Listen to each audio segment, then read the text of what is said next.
welcome on into the Ryan Ripken Show. Happy Monday. Hope you had a great weekend.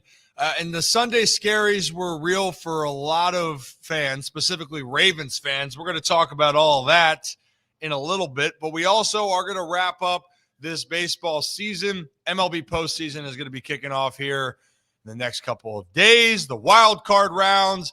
And, since we're in Baltimore, Tony Manzolino and Mike Elias had the end of the season presser, and conversations are around. Is Tony Manzolino done enough to be the manager in 2026? I know that's not what it's on everyone's mind at this exact moment, but we want to look back at what has been a brutal baseball season in Baltimore and what to expect moving forward, not just here for the Orioles, but what we could see around the league. A couple other teams made moves today, relieving their managers. The San Francisco Giants and the Minnesota Twins. And, that's kind of it. We want to talk about a couple things in the NFL. The Ravens weren't the only storyline, but it probably is the storyline around the NFL because they are 1-3, and it felt like every minute of the game somebody else went down. But if you're new to the channel, hit that like and subscribe button. Ryan Ripken Show. We do this live every Monday, Thursday, and Sunday right here on YouTube, X, and Facebook. Now let's take a deep breath. And we're going to welcome in the rest of the group in here. I'm going to start to my left. He's behind the keyboard there. Brad. I didn't know which way you were going. Well, it's my left. Yeah. So there you are. Yeah. I know people can have the overreactions for Mondays, and there's a lot of reactions. Oh, yeah. But how are you doing? How was your weekend? Good. We had a great golf outing today. We did have a good golf outing today. Between the four of us, shot 11 under. That was pretty electric. Yeah. It was a good day for golf. It was a good day to kind of flush the system. Yeah. We played complimentary golf. We did. And we'll find out if we won this tournament. Yep. Maybe. But look, you brought up some interesting things. I know that baseball isn't on the forefront of everybody's minds. But remember, I don't know, July, somewhere around there, around the trade deadline, there was a lot of noise about how the American League East isn't as, dominating or as competitive as it once was. And here there are three of the five teams in the American League East in the playoffs yet again. So it never ceases to amaze me how competitive that division is. And even though the Orioles were, dead last, it's just they weren't anywhere close to the worst team in baseball, even though they were last place in the division, which is kind of crazy to think about. Yeah, I mean, look, the AL East, it's a gauntlet. Yeah. If you're from Baltimore, actually, the two divisions of the teams that you probably root for are typically gauntlets. The American League East, and then the AFC North has a different brand of football. Now, we could say right now at the AFC North, it's a little bit more open than anticipated. And maybe the style of what it's been known for is a little bit different. But for baseball, hey, look, the Blue Jays, shout out the Blue Jays. Yeah, didn't see that coming. Good for them. The Yankees, they did their thing. And then the Boston Red Sox are back in the postseason. And the Rays and the Orioles, they miss out. But I also, since the season's over, and that could be a good way to lead in, he's always on. He joined me yesterday morning. He's having some moments with the baseball season, with football season, his fantasy teams, his bets. Mr. Zach Bollinger, but you did complete 162 post-game reaction shows for Kevin and Zach to react. Well done, buddy. Thank you. I would like to quote my favorite video these days on Twitter where it goes, "It just takes so much to produce a smile these days." Because like you said, I'm so tired of my sports teams being in the gauntlet divisions. Yes. I was looking at the teams in the NL compared to the AL, and I was like, we would have had a fighting chance. Oh, yeah. We would have had it. And then you look at, obviously, you talked about the AFC North, very much more wide open this year because of teams' injuries, Burrow, maybe Lamar, stuff like that. Also, the Ravens just not playing good football whatsoever. But it's just why couldn't we be in the AFC South? Yeah. Like Right. if they're in the AFC South and we were 1-3 right now, I'd be like, let's send Cooper Rush out there. We'll win the division still. Right. Like we have to play perfect football now because the Steelers got their little devil magic. They're gonna find a way. I saw a tweet last night, and it's so true. It says Mike Tomlin is the guy who plays blackjack and hits on a 12, stays on a 12, and wins. It's just true. He just is like, no, I'm just going to let you do your thing. I'll let you lose it for you. And it works. Yeah. I mean, it just, you got to give it to him. It's been a doozy for Baltimore sports fans, to say the least. A doozy. Everyone's having a great sports year so far. And look, one season comes to a close. Other people are worried that the football season might be coming to an end soon. And there is Overreaction Monday for a reason, but we're going to try to, I see in the comments, have proper reaction here. I kind of like that. Proper reaction Monday. Now, I can't guarantee that that's going to stay very proper. I was going to say, we could do like an overreaction, not an overreaction Monday. Is it an overreaction if, then, whatever? I like that better. If, then, but, how do you do? Yeah. Interesting. Well, it's just great to be back. It was a fun weekend overall. Like, for example. Yeah, give me the example. Is it an overreaction to think that John Harbaugh still has a job for the rest of the season? No. Are we saving this right now? No, I'm just saying that's an example. Okay. So, like, we can table that for the later in the show, but I think like that could be a good bit. Yeah, I like that. I like that. Also, wait, you got one more thing? Yeah, one more thing, just because Joe brought it up. I was just about to say it. Yeah. That's a mulligan. That didn't count. So if you it was at our own. We're actually playing it next weekend. That was a practice round. But I was actually talking to a buddy about this. I was like halfway through when we were just getting whooped. We started talking about, we're like, it's so crazy where you can see the DVD for the 2027 Redeem team start. So I know we've lost a few straight, but the Redeem team of 27, I'm already starting the documentary. Yeah. Start the documentary. Get the Netflix crew going now because it's happening. So here's the thing. And Joe Adams, being across the pond, yep. You were probably rooting for the team that is represented anywhere else but the United States. Who, by the way, told fans to shut the fuck up. Actually, I love that. Who said that? Rory McIlroy. Hey, well, okay. To be fair with Rory, I'm not mad at it. I'm not. He also, I think, flipped off the crowd, but also too, there's another video of someone throwing like a bottle at his, like it hit his wife. I didn't see that. Yeah, that is obviously.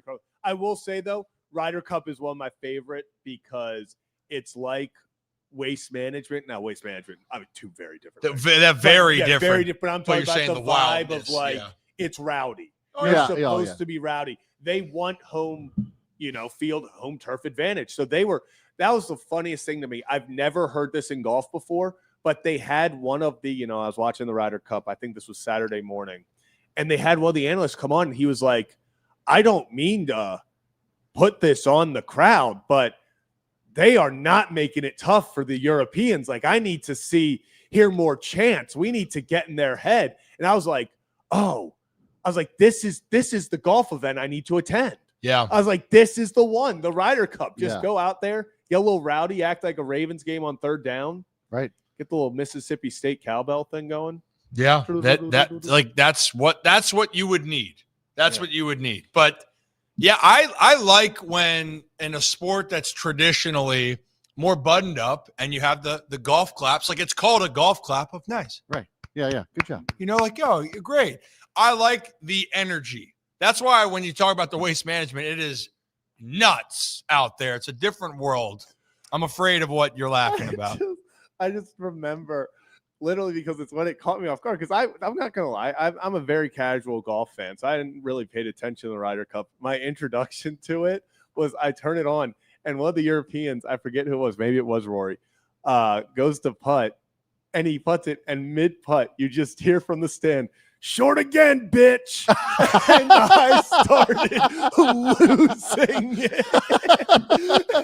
And this is while putt's still going, and it was short, and I was like, that is the greatest thing ever. I mean, I was not prepared for the Ryder Cup to be just a rowdy. Like, I was like, this is unreal. yeah, it was pretty wild. Yeah. It was pretty wild, but also to go along with this, if you're a fan of a Baltimore sports team and you were rooting for the U.S. in the Ryder Cup, then let me tell you something. It wasn't your weekend, but it was fun. Also, by the way, anyone that throws cans or beer at anybody's wife or things like that, like, dude, I'm cool with bantering people. Never throw things at anybody. No. Never throw shit like that. That pisses me off. Yeah. Coming from a situation growing up, I don't want to. Those are stories for a different day. With my family, go there, have fun. You know, at Raven Stadium, it was don't be a jerk. Throwing your stuff onto the field or hitting somebody is ridiculous. Don't do it. But hey, congratulations to the European team. They won the Ryder Cup. They are 1-0 this weekend. That's the same amount of wins that the Baltimore Ravens have here on the 2025 season. Maybe not my best transition, but they are 1-3. Yeah. Hey, there is a positive for this weekend. If you're a fan of Maryland sports, the Terps are still undefeated. There it is. And we'll get into around Maryland later on, talking about the Terps. They were idle. So they could not lose. Not playing, then they're still undefeated. Not a loss. I'm just saying the best. I think I saw Chris comment that, not an overreaction. The best football being played in Maryland is in College Park. Yeah. Hey, that's a fact right now. that sure is. That's a fact, because when we get into it, the Commanders lost this weekend. But let's start with Baltimore, because that's the more glaring situation. Commanders were without Jaden Daniels. Yep. The Ravens were not at full strength going to Kansas City, but you were favored on the road heading in to play the Chiefs, which I'll state from the start. I hated it from the beginning. I hated seeing that the Ravens are going to be favored. Why? They haven't won in Kansas City since 2012. That's the number one. Lamar Jackson as the starter playing Kansas City, I believe, was 1-5 since he had taken over as starting quarterback. Yes. They've had some heartbreaking losses, as we've known. And Andy Reid and Steve Spagnuolo, when their backs have been against the wall, seem to go out there and put on a great performance. And for a Kansas City Chiefs team that does not lose much at home, even when everyone's going, this offense stinks, it's not as good as it was 2-3 years ago. They lost to the Eagles. Did they lose a game last year at home? Was it to the Eagles last year too? The Ravens, yeah. So they lost. No, I'm sorry. For No, Kansas City. Kansas City doesn't lose much at home, period. Yeah. Like, their home record is not perfect, but it almost feels like it's a extremely tall task to go in there and win, and Kansas City already dropped the game. Yeah. They played desperate. And after that first drive where you're sitting there going, oh, baby, hey, these Ravens, man, this is how it's going to be. And then after that, it was, oh, sugar, woof. The Chiefs just put on an ass whooping. And they did. Mahomes and that offense could do whatever they wanted. It felt like after the Ravens held them to a couple field goals, then the dam started to break. And then all of a sudden, Chiefs took the lead. The game plan for the Ravens, which Derrick Henry was not involved much throughout the game after that first drive. 4 carries, Zach, in the first half or something like that? It was very low. 8 on the day. 8 on the day. And then you thought maybe there was a glimmer when the defense makes a hold and Butker misses the kick and the Ravens go and steal points, and it's 20-10. Yes. There was some hope in the beginning parts of this game, and then all of a sudden it was just like it became predictable. Lamar throws his first interception of the year, and it was just like, here we go. This is it. It ran off the rails in a hurry. Yeah. So every game I try to keep, just before post game stuff and talking throughout the week, I try to keep a drive by drive, just kind of my thoughts so I can look back, everything. You can tell where I stopped. Great first drive, statement. Defense holds on second drive, needed that. Can't throw that interception. Defense, bend, don't break. Pathetic drive, easy touchdown. Pathetic drive, easy touchdown. Lamar fumble. Then we stopped. I mean, it was just, we were at that point where I even tweeted it out. I said, this was one of, if not the worst game the Ravens have played. First half the Ravens have played against a singular opponent ever in the Lamar Jackson era. The good, you were down 10 points. You get a stop against Kansas City to come out. Hell, even if you hold them to 3 there, you then go down, score a touchdown. It's a 6-point game in a game that you do not belong in, especially with the injuries that already occurred. You give up a touchdown going down the field. All you get is a field goal, and then it was done. Like Lamar's out at that point by the time the team gets the ball again. And then White that flag. was it. That was it. And it was not – it felt like for the first time really in the Lamar Jackson era that I sat there and I told myself after they got 3, and this was before Lamar even came back in, we were down 14 points now again. And I was like, there's nothing. Like, there is no hope for this game, because not only did I feel like it was such a hard task for the Ravens offense to, they were getting down the field and they were having costly mistakes. Lamar's interception, Lamar's fumble. The defense, it's awesome that for the beginning of the game, they held well. They did the complete bend, don't break. They were allowing field goals.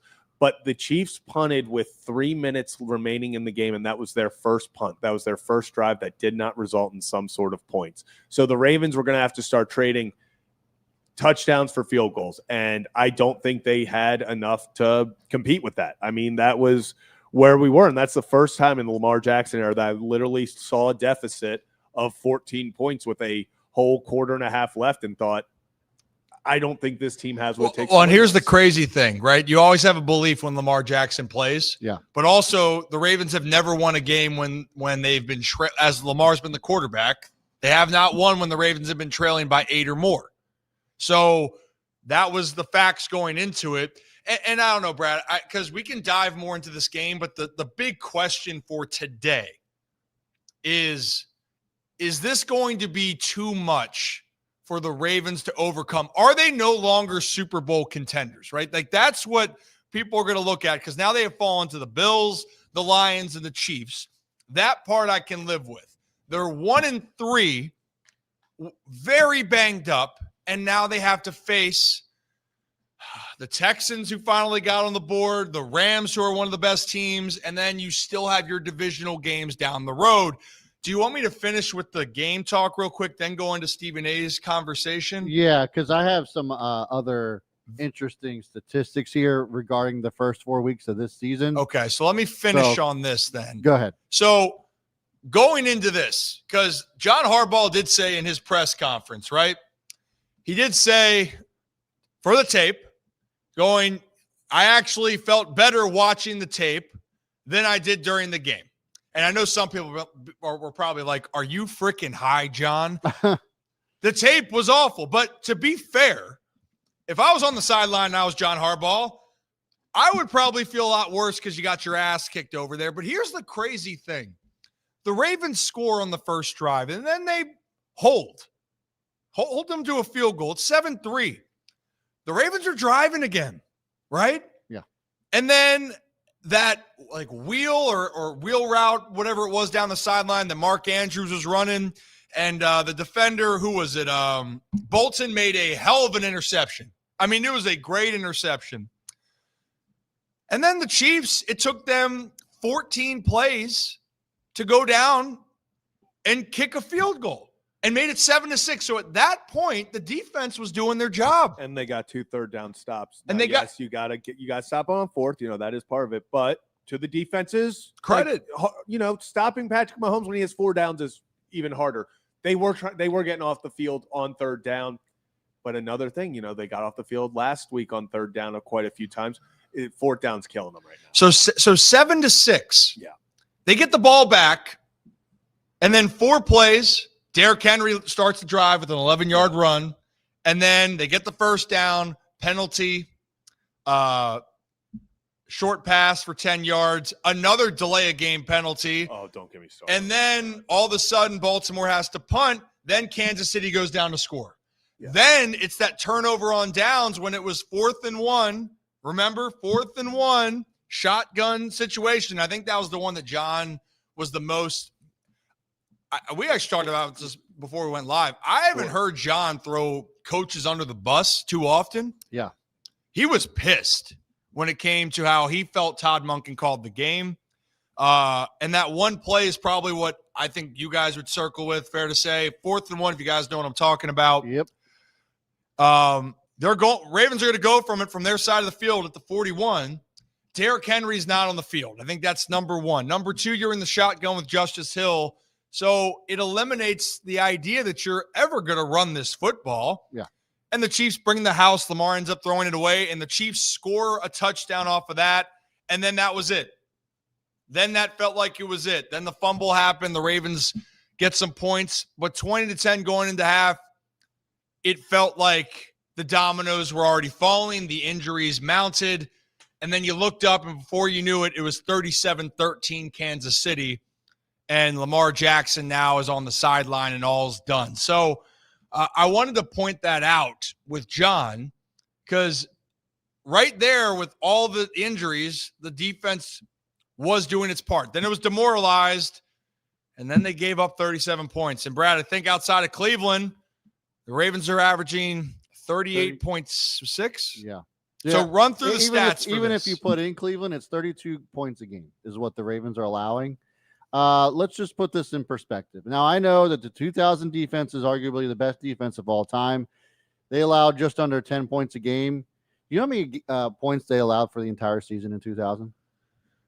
Probably less than the Ravens have allowed in the 3 losses. Close. They're 32 points away. Oh, gosh. 32 points away from allowing the entire season what that 2000 defense allowed at 165. So they've allowed, 133 points in 4 weeks. And that's with a 17-point Browns game. So, like, that's also staggering. They're allowing 406.75 yards per game. 149 of them are rushing yards. So when John Harbaugh, look, in my opinion, when John Harbaugh says, I look at the tape and I didn't feel as bad, fuck that. Like 4 weeks, and it's absolute trash. Something has to change on the defensive side of the ball. You can call out Todd Monken. Maybe he had a bad game, but generally speaking, Todd Monken calls great games. They score a lot of points. That's not something that, like, I see as a trend. That's not something that I think could be fixable. What's not fixable is the other side of the ball. And then you surmount that then you compound that with all the injuries that we've seen now. And I just don't know how that actually is overcomable. And we can talk about that as we segue into the next topic here, but this is bad. Something has to change on that defensive side of the ball. And I know that, Ryan, you kind of like pump the brakes a little bit when it comes to talking about replacing certain coaches or defensive coordinators, but something has to happen. And it has to happen fast. Otherwise, not only would Zach Orr's job be in jeopardy, but a lot of other coaches too in that staff. Well, the season gets away. 1-3 is pretty bad, right? So, and you're right. I like to pump the brakes, where I don't like to go down this rabbit hole of what could happen. But the reality is the Ravens are 1-3. They've only been 1-3 2 other times in the history of their franchise. Which, now. By the way, these stats that I was just throwing out, it's the worst since 1996, their inaugural season, the worst. So the 1-3 right now for Baltimore, they've had 2 other starts that are 1-3, and I actually got this Sleeper Ravens. So shout out Sleeper Ravens. That's actually Sleeper is a pretty good fantasy football thing, by the way. I'm still a Yahoo guy, but fantasy football on Sleeper Yahoo still. Guy? Yeah, Yahoo. It's you know what? It's got the hit. It's I'm loyal to. That was my first. It's my first time. It's my first time playing fantasy with Yahoo. No, like I totally get that. No, I'm emotional. Zach, it caught me off guard a little bit. Like Rip's loyal to a fault. I thought when someone's like, I know Sleeper, but I'm loyal. Usually they're like, I'm loyal to ESPN. I've not. It is a very late. Like I have a singular league on Yahoo. and it's like a family league because they allow you to use like up to 18 people. And I check it once a year. I love like, Yahoo. I just can't get behind that. I still love Yahoo. It still gives me that excited feeling. And I sometimes will sit there and get very nostalgic because of the history that we have together. But anyway, the history for the Baltimore Ravens. They've been 1-3 now. This is the third time that they are 1-3. And I'm going to pull up this graphic here. And as you guys always know, it's always under 3 seconds. So here it is. Before the season, the Ravens have started 1-3 2 prior times. That was in 2005, finished 6-10 and missed the playoffs. In 2015, they finished 5-11 and missed the playoffs. Now in 15, if you guys remember, that was the year Steve Smith, it was after the Ravens in 14 had the 2-score lead in New England, and they lost in the divisional round in New England. That was the whole like Edelman eligible receiver type of situation on that play. Yep. Then that next year, they lost a heartbreaker to Cincy in the opener, and then they never got right. And then it snowballed. But that 05 year, why I'm bringing that up, that was the last year of Brian Billick. Yep. So Brian Billick then, no, I apologize. I know, it was 08, my bad. 05 was brutal. In 06, the Ravens had the best year that they had under Brian Billick since they won the Super Bowl. And then that was when they lost to the Colts in that 15-6 game in Baltimore. So right now, seeing this though, they're going to have to buck a trend in their franchise's history. It's something that they have not done yet so far. Now the real question then becomes, is this fixable? Can the Ravens turn this around? And Brad, I think we have a video from Stephen A. Smith that earlier talked on First Take about his opinion. So we're going to play that clip, and then we're going to start off this conversation of what it means for Baltimore moving forward. That we're talking about here. You don't hear about these kind of problems on defense. And by the way, I don't want to hear about Lamar Jackson's hamstring injury. They were down 27-10 when that happened, which means they were en route to losing that game. They were getting smacked around, and his frustration is really, is really stirring up. You can see it. He's not able to hide it. That's not usually him. So they know that something is wrong. And the biggest thing is this. There's immense pressure on the offense because they have no faith that the defense can get stops when they really, really need to. And even when they've had injuries in the past, the culture, what they stood for, what they represented, they made sure you knew that Ravens defense was going to have a say in some capacity. They might bend a little bit, but they weren't going to break. They're breaking quite often right now. Teams are salivating at the opportunity to go against the Baltimore Ravens defense. And we never thought that we would see that before. So Stephen A., as much as people want to get on him for takes, and I feel like everyone in general, when you're in his position, you can say some ludicrous. Shout out ludicrous. When I move, you move, Zach. Just like that. Just like that. But in this case, I agree with him. Yeah. I agree with him with the sense of Baltimore's identity since they became the Ravens 30 years ago.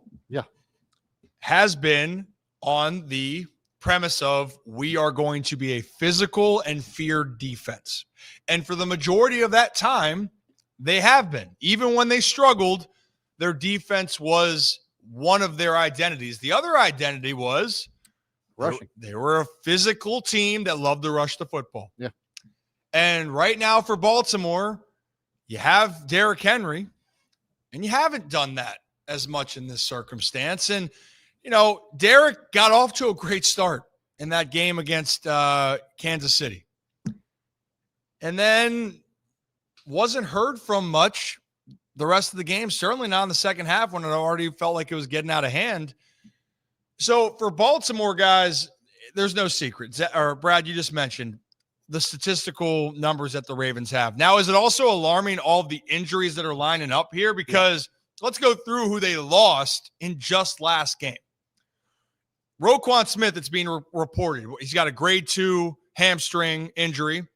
He's going to miss multiple weeks. Marlon Humphrey is expected to miss multiple weeks. Kyle Van Noy has already been out. Let's see. Nate Wiggins was banged up at the end of that game. And then obviously, let's go to the other side. The quarterback, the superhero that you're saying this offense is feeling the pressure, Lamar Jackson.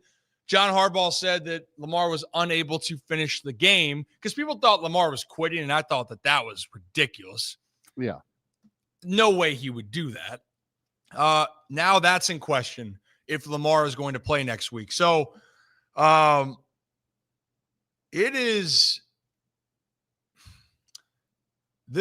feels a little bit at a crossroads, Brad.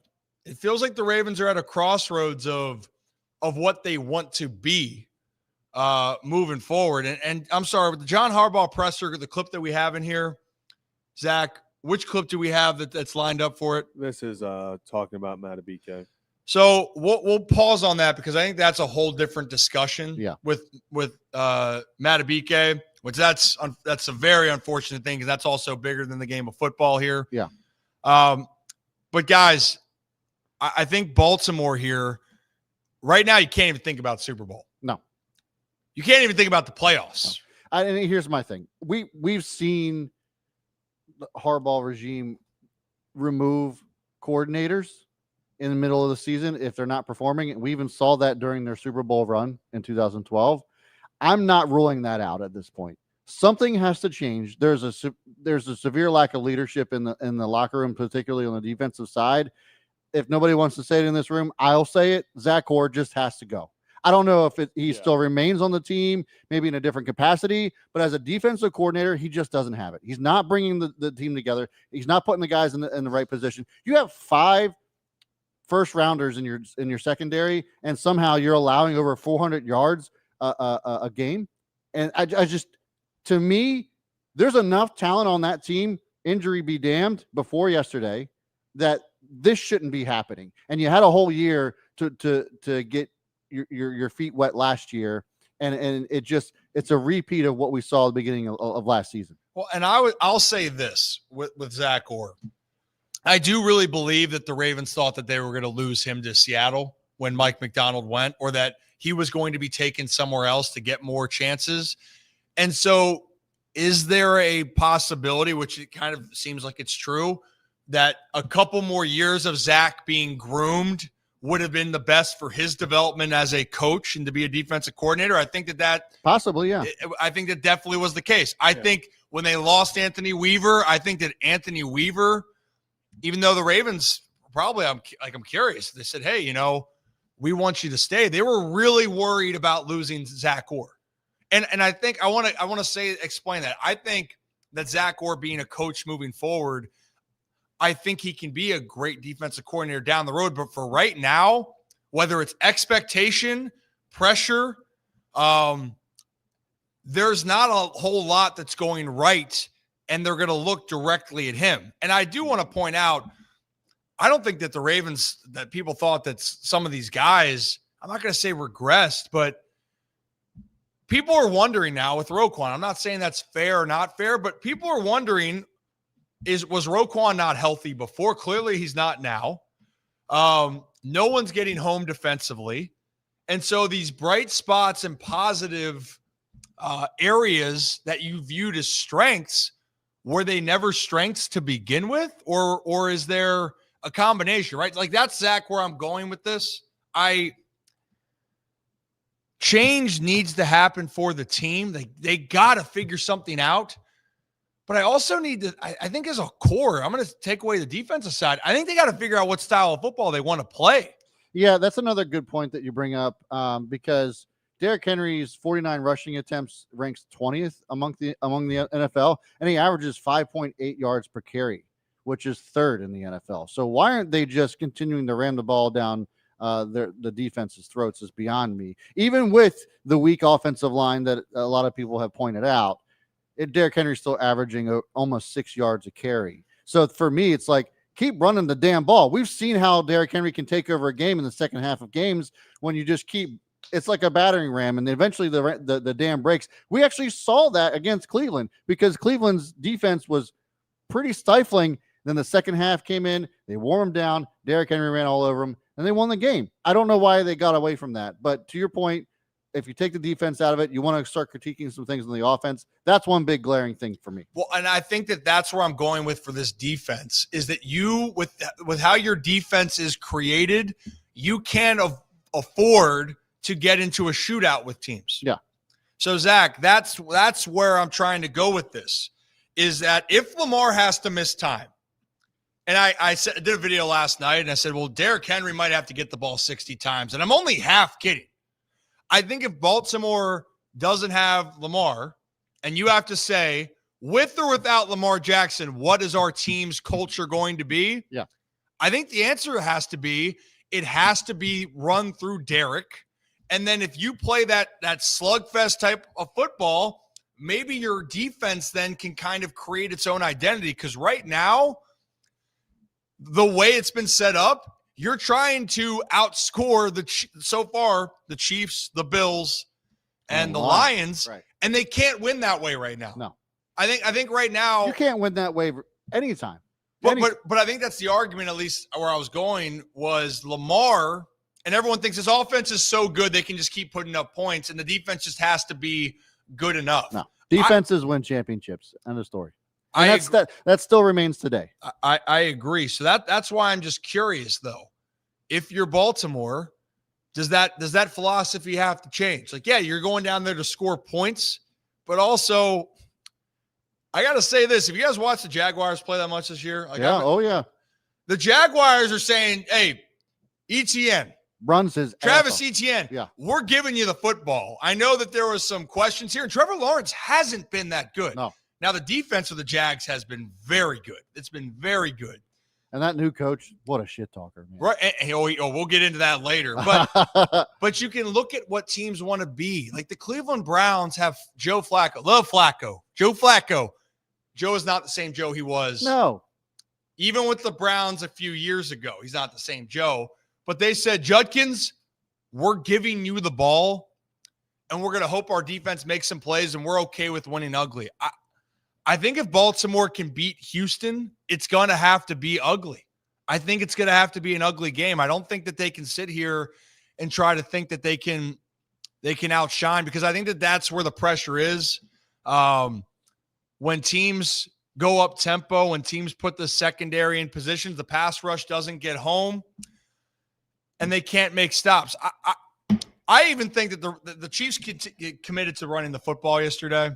But it wasn't pretty. Because the Chiefs haven't been running well all season long. And then they realized, oh, yeah, the Ravens give up 150 yards of rushing every game. We might as well try, see if we can't run it. And sure enough, they did. And it was very effective yesterday. Well, and here's the thing. Kareem Hunt was 13 for 34. 13 carries for 34 yards. Pacheco was 7 for 35. And Xavier Worthy gadget play 2 for 38. Yep. So 7 for 35, still 5 yards of carry. For sure. And Pacheco hasn't done anywhere near that all season. Yes, but they committed to running the football 32 times. Yeah. 3.7 yards per carry. So that part was fine. Patrick Mahomes threw for 270, over 7 yards of average and 4 touchdowns. No interceptions. Yeah, it's puzzling that this team right now, I think that they can get back into playoff contention, but I think there is serious concerns about what they have to do to get there, because the Houston is a scary game now. The Rams is terrifying. Yeah, I think the Rams are one of the best teams. They should be undefeated, but the Eagles found a way to make some plays at the end. They collapsed. Rams are a good team. Yes. If the Ravens are going, let me take you back to September 19th, 2021. If the Baltimore Ravens are going to win a football game with Cooper, and this is if Cooper Rush is in, and honestly, I'm going to say this, against the Texans, with the way that things have been going, even if Lamar's out there at 60, 50%, whatever it may be, this is what you got to do. Against the Seattle Seahawks on September 19th, 2021, Derrick Henry had 35 carries for 182 yards and 3 touchdowns. He also added 6 receptions for 55 yards. They are going to need to go old school, vintage Derrick Henry. The Titans are getting on your back and carry us to this win. We are going to have Ryan Tannehill step back. I do just have to point out, because it's crazy, Julio Jones that day, 6 receptions, 128. That's kind of wild. But this is the key, because this is all off play action. Then you get Julio Jones and those guys open where you can make the easy throws. If the Ravens have any chance, if Lamar Jackson is going to miss time, and like you said, the Texans is a very tough game without Lamar. You want to go one step further. I do not think you can even really compete against the Rams this banged up without Lamar. No. I think they're that good of a football team. Derrick Henry needs to touch the ball at least 30 times. That through, whether it's screen passes, whether it's carrying the football, no matter what it is, this needs to be a vintage Derrick Henry. We are giving you the football. We are wasting time. We are keeping our banged up, just shell of themselves defense at the moment off the field. I think you prioritize holding on to the football. Let's go get 40 minutes of possession. Let's control the game. Let's have, Lions went 18 plays, 98 yards, wasted 10 minutes of game clock. I would prefer we don't have to go 98 yards, but waste 10 minutes of a game clock. Hold on. How many times when the Ravens, in the Flacco era, and honestly, even early on in the Lamar era, was it they were beating teams down because they ran the football so much they would eat up 8 minutes of clock per drive. Yeah. And then you sat back and you looked, and their defense was so good, not because the names are way bigger this time around. Yep. Way better names, way more talent on paper. But why were they playing better? Because the offense was holding the ball for so long that defense, they're coming up. It's like a first series of the game every time. Mm-hmm. You haven't been on the field in 20 minutes of actual time. You've gotten your oxygen. You took a few Gatorade shots. Like, you've gone over the game plan. You cracked a few jokes with your buddies. You messed with the water boil. Like, you were just having fun. It was staying loose. Now it feels like the defense, it's get off the field, find a way off the field. Okay, yes, we tied it, but for good or worse, Lamar just scored on 3 plays. So you guys got to go back out there. If they want any chance, control that ball game. Can run the football, control the clock, and leave here. I understand best offense in football. They've been averaging over 30 points before this. I'm cool with winning 23 to 20. Win no matter. You just got to win no matter what. This, maybe you guys think it's an overreaction. I don't think it is, but it's my opinion. So if you guys agree or disagree, hey, how you doing? This Ravens team can win. That offense can produce at a high level with Cooper Rush as the quarterback. Yeah, I mean, you look at they can go out there and put up 30 points. Zay Flowers, Mark Andrews, Isaiah Likely, and Rashad Bateman and D-Hop. There's so many weapons still that are healthy on that offense. They can score points and win ball games, but that defense has to stop. Well, I agree, but that's where I'm going back to this, is that we're saying, can the Ravens pull this off? I think the bigger part's going to be defensively. Your best players have to go up and make a play. They got to force some turnovers. They got to find a way to make a game-changing play. Yeah. But on top of that, I think Baltimore has to decide what type of football team are we going to be going into this time, because if for all the years that we just discussed, what were the Ravens? Physical, pound the rock, find a way. And if it's ugly, it's ugly. Well, in this case right now, if Baltimore wants to have a chance with a banged up Lamar Jackson, then you better give it to the king. Yeah. And let him be the guy that can lead you. If they don't, they're not going to win. Before we move on to the next topic, just so we can put a bow on this, is it too much for the Ravens to overcome this season? With or without Lamar? If Lamar Jackson misses more than one game, I think so. If Lamar Jackson can be backed by the Rams and you can win the Texans, it is, I'm not saying Super Bowl contention, but they can. I think they have the talent, and I am one of those people. I think the schedule very much opens up. If you have a healthy-ish Lamar Jackson, you have Derrick Henry, you can control the football more. This is still a team I can see making the playoffs. I think, yes, I think for Baltimore, you have to win one of your next 2 games, then you hit the bye. Yeah. So, and it's Houston and LA playing the Rams. You got to win one of those 2 games going into the bye, then you get the Bears coming out of it. if you sit at 2-4 and Lamar can be back and you can get some guys healthy, and then you get to play Pittsburgh twice and Cleveland. Yeah, I disagree. 2-4, you go 2-4 into the bye, season's over. There's just no. So you're saying they're going to have to win both games? I think they're going to have to at least win one. Look, so that's my point. They got to win one of the next two, but going into the bye, which would be 2-4. 2-4. No, I don't. If they're 2-4. It's so hard to overcome in the NFL, right? And the Steelers, by the way, aren't a bad team right now. And they don't hurt themselves. Aaron Rodgers is not going to have self-inflicted wounds like Mike Tomlin doesn't hurt himself. And they don't have the talent really to go deep in the playoffs yet again, but they know how to win ball games. And so, I just find it very statistically as well. By the way, going in 2-4 in the first 6 games. I just don't see how that is actually something that the Ravens can overcome unless they go on a crazy run and win almost every game in a row after the bye. I just don't see how that happens, especially with the way that the defense is giving up points and yards. So here it's going to depend on after the bye. You have Bears at home, at Dolphins, at Vikings, at Browns, Jets at home, Bengals at home. Obviously, that's on Thanksgiving. So now we'll see if Burrow's back. Steelers at home.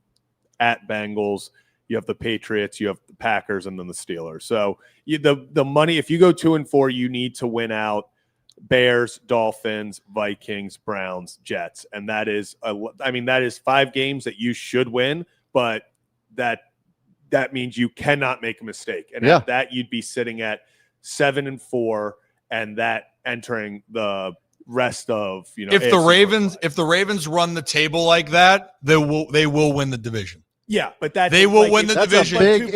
I know it's a big if. Yeah, going 2-4, if they can win both somehow and go 3-3, you then in that next 5 games where you should be favored to win all 5, you have one slip up. You go 2-4, you do not have that slip up. You have to be perfect. And the likelihood of that happening is very slim. Well, this is the case. Again, I think I personally, we'll see what happens. I wouldn't be surprised if we don't see Lamar on Sunday. We might not see him versus the Rams. Maybe you do, because you have that bye. If he doesn't play against the Texans, and they win, wouldn't be surprised if they say, Lamar, if you're not healthy again, we're going to sit you against the Rams. Then you're like, well, great. But 2-4 coming out of that, and it is a tall task. I'm not taking that away. But for me, for Baltimore, what we found out, because clearly you win the division, you don't win the division, you got to go and win in the playoffs. That's all that's going to matter. So for Baltimore, and we've seen it, 9-8 got in last year with the Broncos.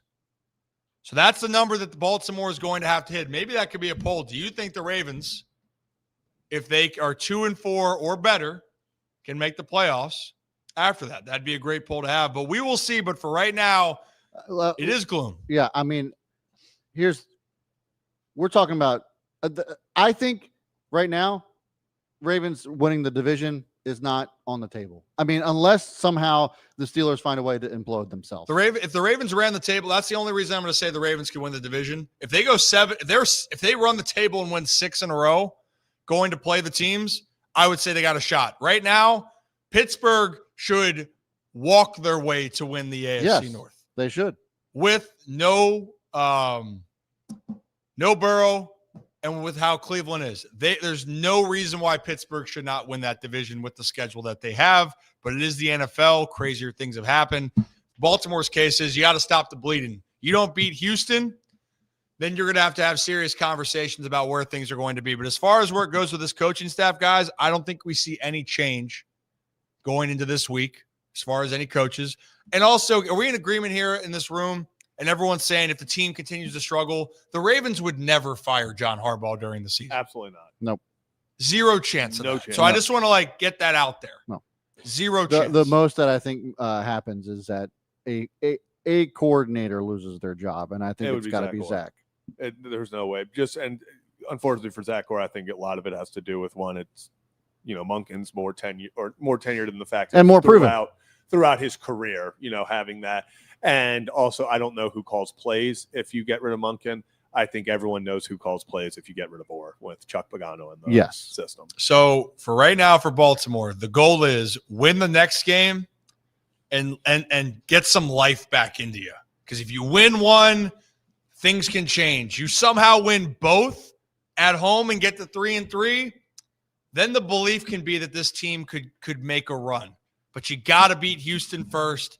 You got to find a way to figure out who you are going to play the Texans. And I think a big thing should be Derrick Henry, maybe Keaton Mitchell gets a chance. But whatever we're going to be, let's go back to what made the Ravens the Ravens. We're going to run the football, and let's hope we can find and figure out some things on the defensive side. But if you're new to the channel, hit that like and subscribe button. Ryder Cup Show. We do this live every Monday, Thursday, and Sunday right here on YouTube, X, and Facebook. We are also going to have some other Rip After Dark, some exclusive content for our channel members. Brad, we did change that recently. Yep. Where we have Rip's Good Kids and Rip's Better Kids, which we're trying to ramp up. We did put out some content for the Rip's Better Kids. Preview the Chipper Jones, which we're going to release. We're going to release one part of it this week. And then stay tuned for a little Jimmy Rollins preview. We sat down with Jimmy Rollins about a month ago as well. Am I missing anything else for how people can get involved? Good with that? Just hit the join button next to subscribe.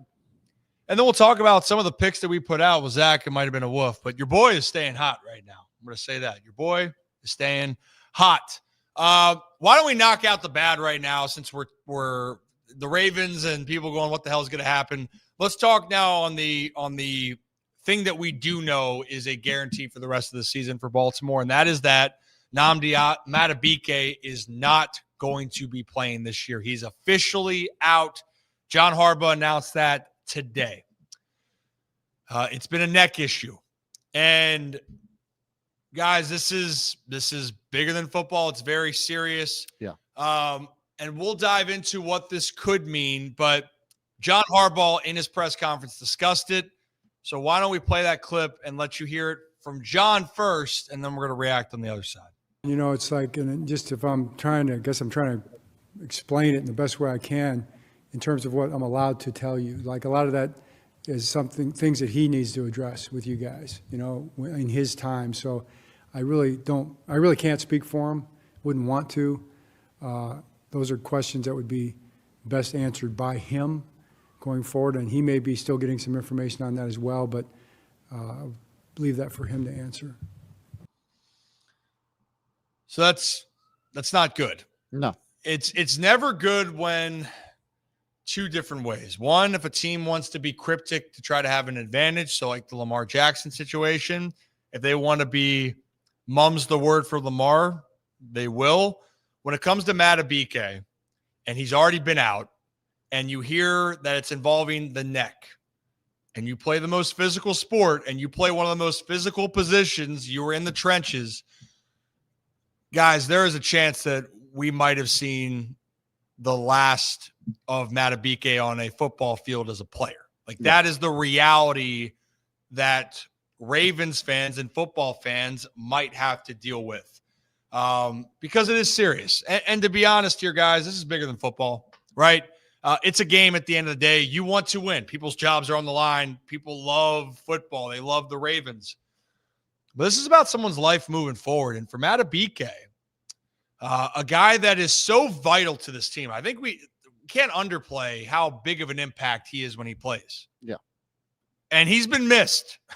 When he doesn't play, that Ravens defense is different, even when he's not maybe playing at the level that he considers himself to be playing at. But it hurts that this is where it could come to. A guy that had an unbelievable contract year, gets rewarded, is one of the faces, one of the stabilizing forces on this defense. And now you're at a point of wondering if we're seeing a similar situation to what happened with the defensive coordinator of the Ravens, Zach Orr. Zach Orr had a neck injury that ended his career. Yep. What could have been, and Zach Orr was one of the best linebackers at the time. But for Brad, it just stinks. This feels like the writing's on the wall. It does stink. It's actually unfortunate just because of how impactful he has been to the team, but you also have to feel for him as a person. I mean, like, this is his career that's potentially ending. We're not going to assume anything, but it seems like the writing's on the wall that this is it for Nnamdi Madubuike and his career. Again, I hope I'm wrong about that, but all signs are pointing to like that's the case. But it's just extremely unfortunate, obviously as a fan, but like just as a human being, you're just like, oh my gosh, like I don't even know what to say. It's tough. It is, and the reality of how anything works. I mean, your day to day. You move left, you move right. Yeah. And just say I've had neck. I mean, I broke my neck in 4 places. So I remember that. I know what it's like to not be able to move like that. Yeah. And if it's anything anywhere near that, it's awful. And in this case for him, you're playing football. And I've told you guys this off air and for our viewers, in baseball, I remember guys that they had any type of neck issue. Yeah. And not like general tightness, right? They're like, you slept on it wrong. We're talking about like there's something wrong that is a problem. Whatever it is, it's never, hey, you know what? A couple of weeks, we'll get you back right. And this was baseball. Yeah. And this took months to get that right. And now you're talking about playing football where one move could completely alter the rest of your life. And that's the reality of it. And if he wasn't a lineman, it would be different. Like we saw Peyton Manning get his neck fused and he went on to play a few more years. Like this is somebody who's going to be taking on a lot of hits, impact to the neck area. It just can't be good. It's something where the risk is not worth the reward. And for Madubuike, if this is it, look, he's accomplished a lot. The fact that you get to the league and then the fact that you can play at an all-pro level and then you earned your contract. And that's the one thing, by the way. Yeah, he got paid. And he should have. And I don't think and you know what? This is the reality of how sports are, but he earned that. He put it on the line. Yep. And to this point, and now you got to sit there and do what's best for you and for your family. And, right now, how old's Madubuike? I was trying to look. He's what? 27? Born in 97, 28. 27. He turns, 27 he will be 28 on November 17th. 28 years old. And knocking on wood, you hope you have a long, beautiful life after that, man. Yeah, so he's just in his prime. You got the rest of your life. Yeah. Got to do the best for him. But it's a sobering moment when that happens in that situation. I still remember, Zach, you might have been too young. Maybe you remember this. And Brad, I remember watching in baseball, Prince Fielder had to retire because of a neck issue. Yep. And him talking at his press conference was crushing. Where, you're gonna move on. He got paid. No one's gonna feel bad if, hey, you got paid, you're moving forward. But it's been an identity. Like these guys, professional athletes, I know people say, oh, you get to play pro sports. Well, you got to be that good, and then you got to be that dedicated. And then to be able to get to where you are and sustain it takes a lot of work, but it becomes about a part of who you are. I mean, I saw it with my dad when he retired. He was a player. There was a part of his life he had spent more time playing the game of baseball than doing anything else. Yeah. And now finally he's been out long enough where now he's doing something else or has been retired longer than he played. And for guys like that, they invested their entire life into this. So we're not going to keep going down the line, but we just hope the best for Madubuike because he gave great memories, and this is it. He was a great leader on there, and above all, he made the Ravens flock proud. He went out there and did his thing. I just hate the fact that this is what it's come to for him. So we'll see what happens when that moment comes. But for right now, for the Baltimore Ravens, they're going to need some more help inside. And maybe I saw, was it Sam and Joke who had Michael Pierce on recently? Yeah. Asking like, hey, any chance you want to come out of retirement? Not till December. Oh, man. Well, also real fast, I do just want to point out when you said, you don't know if I was too young for that. That happened in 2016. You were like acting like this was like in 2004. I was like a junior in high school when Prince Fielder retired. It's hard to remember what you know and what you don't too know. young for this 9 years ago. I don't know. I guarantee you Kevin doesn't remember at all. No, not But at all. No chance. No chance. Let's bring him on. Host of Locked On Ravens and Locked On Kevin. And Kevin is Kevin Ostriker. Kevin, you there? Loud and clear. Can you hear me? Hey, it worked today. Wow, first try today. First try. Hey, so do you remember when Prince Fielder had to retire? I remember it. I don't remember the year, but I remember it happening. Okay, so I guess that proved that Kevin can remember some things. Prince Fielder was on the Bigs 2. That the cover for the Bigs 2, that game that was like all the rage back in the day. Prince was that dude. Prince was a beast, man. Absolute beast. Hopefully we get a chance to interview him down the road here. Yeah. He would be a fun one too. But, we just wrapped that up, Kev. Not much to say with Madubuike. Just the fact that we got to wait to hear. And if this is it, it's been a hell of a career he's had so far. But it's never good when your head coach is going to say, I'm going to wait for him to make that decision or let him be the one to break that news. Yeah, I mean, it's not official, so I'm, obviously we're not speaking on it as it is, but like when that wording comes out, and honestly, that was kind of what it was a couple weeks ago when this thing first started up. It comes out of nowhere, and then we didn't really hear a lot about it. And so when he got placed on IR on Saturday, the big question was like, well, is that like short-term IR? Is he out for the season IR? And then, we got the news today. So, I mean, look, they have to figure it out. I mean, Christian Wilkins is the best D lineman out there under the free agent market, although there are questions with his health and just the locker room fit. So that would be one thing. You can argue they could go out there and trade for a Dexter Lawrence, Quinnen Williams, Jeffrey Simmons, although the man sitting across from you, Zach Ballinger, is all out on that idea, as he so eloquently put on the show last night that we did together. So I don't know what the formula is here, but the problem is even with Madubuike, who was playing well, the pass rush still wasn't good, even when he was out there. So that's the big problem. It was not. I was actually, so, while we got you on here, Zach or Kevin,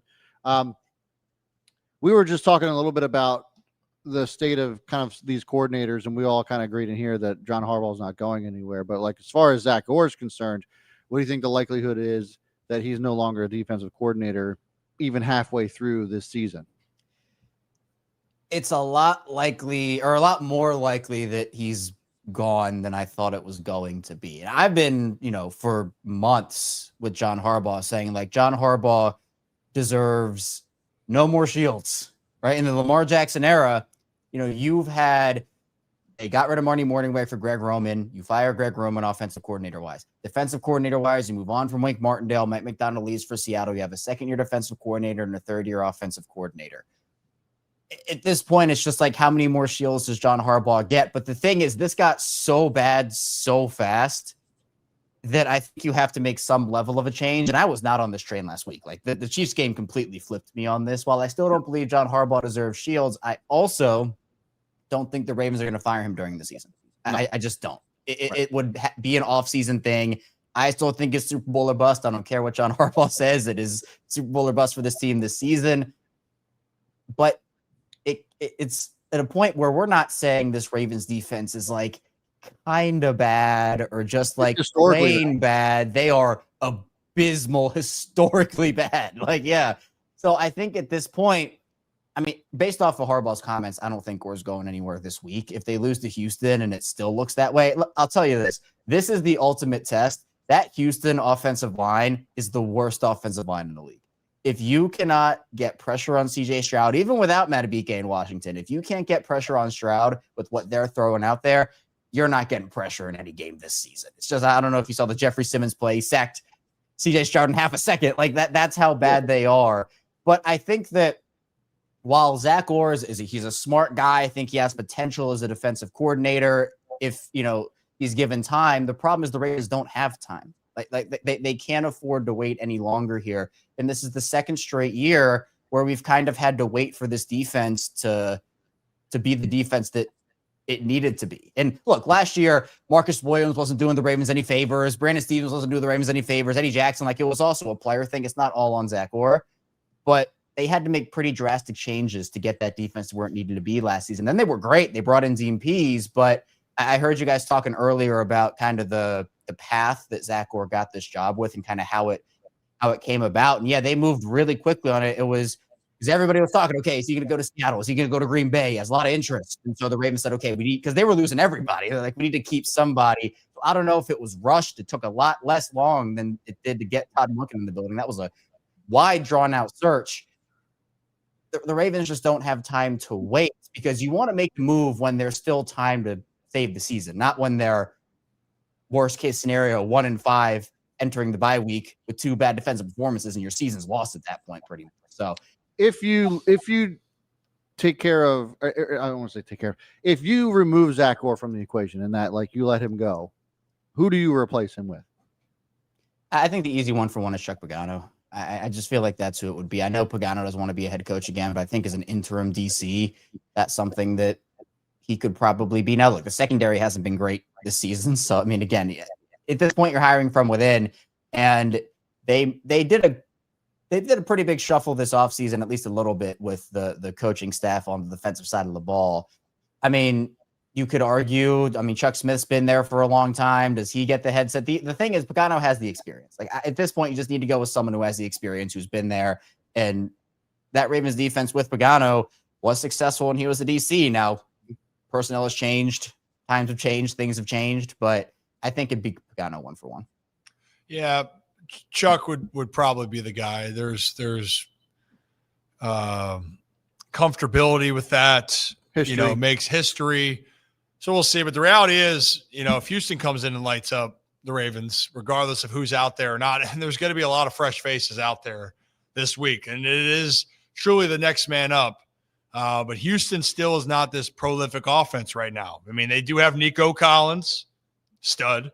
CJ Stroud, I believe in the talent, but to your point, Kevin, the offensive line is still not great. They don't do a tremendous job of running the football. They've done better than they did in the past, but they still are not an offense that should be fearsome like the Ravens have faced with the Lions and Bills. I know people were really down the Chiefs because of the numbers, but I'm still not going to fold with Patrick Mahomes leading the team because they can put up points. Like, it's still in their DNA to do that.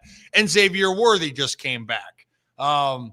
So, yeah, the Ravens, this minus Cleveland, this is an opportunity. Now, on the other flip side of it, Houston's defense is naughty. They're the real deal. So it should be, hey, first 1-17 really might win this game against Houston, or at least if the Ravens give up less than 17, that would be an unbelievable number. But I do think it's going to be a tall task. Well, Needless, it's up to us guys. We're suiting up for the Ravens on Sunday, so Kevin, what do you want to play? Kevin and I are in D tackle depth next week. Right. Yeah. I'll fill in for Marlon. I'll be slot corner. I feel like that's what I can play on my size. Starting at The nose Michael tackle, Pierce dropping role. back. Just get thrown by the offensive lineman. That'd be great. They could trip over you. Yeah, hey, there you go. Yeah, do it legally, legal tripping, because I'd be standing up, not diving into them. They just trip over how short I am. Well, you know what, Kevin? Maybe you could be like a speed bump, and they don't understand that there you are, but they don't see that you're there. And then they just trip over you, like you're just a human speed bump. That's a valuable role. That's a valuable role.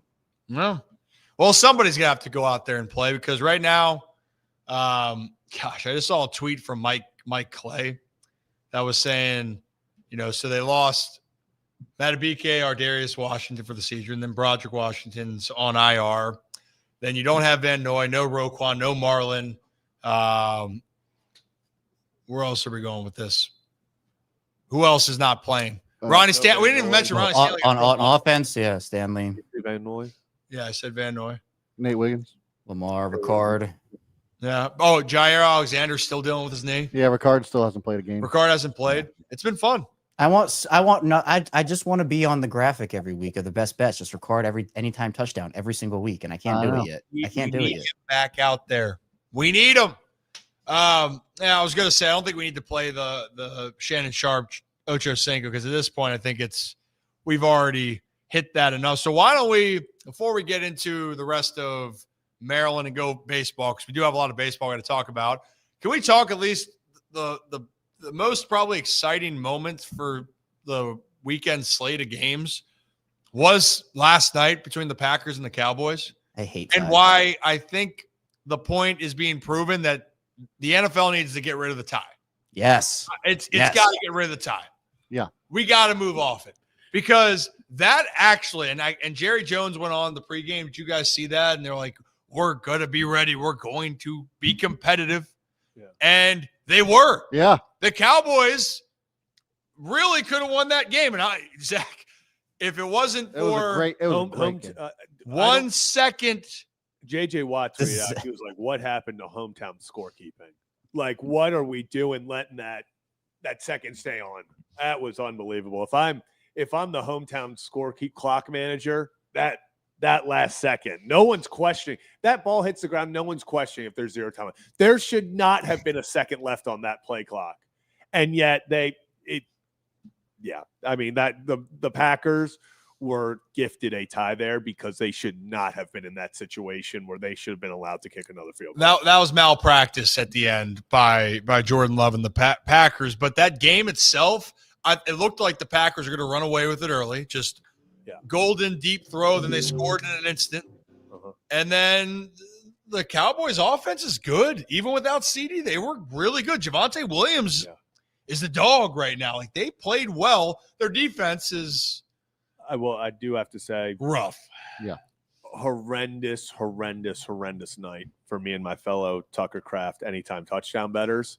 I would getting down at the inches line twice is and for one of them to be called a touchdown, and then there was no indisputable evidence. Like it was simultaneous, and they literally said, they were like, we can't really tell. It's close. We're putting it at the inches line. I was like, did we not say it has to be conclusive evidence? 100%. I was like, let's give the touchdown to the guy. Hey, I'll take it one step further. I had first touchdown of the game, Tucker Craft. And if he rolls to his left or his right or whatever it was, just rolls the other way, the ball goes across the goal line. Instead, he falls down that way. And then Romeo Doubs gets the first. Also, this might be a shocker to some people. Micah Parsons was also underwhelming in this game, that he was supposed to be coming back and making this whole story. Yeah, he had 1 sack. He had 3 total tackles the whole game. He wasn't a difference maker in this game. Let's put it that way. And also 2 weeks ago, the Packers were the best defense in the NFL by a long shot. Yeah. Like, they were the defense, and they got a 40 spot put on them by a CD Lamb-less Cowboys. I said this when the trade happened. We talked about it on the show. I do hear the echo, by the way. Yeah. We'll address that.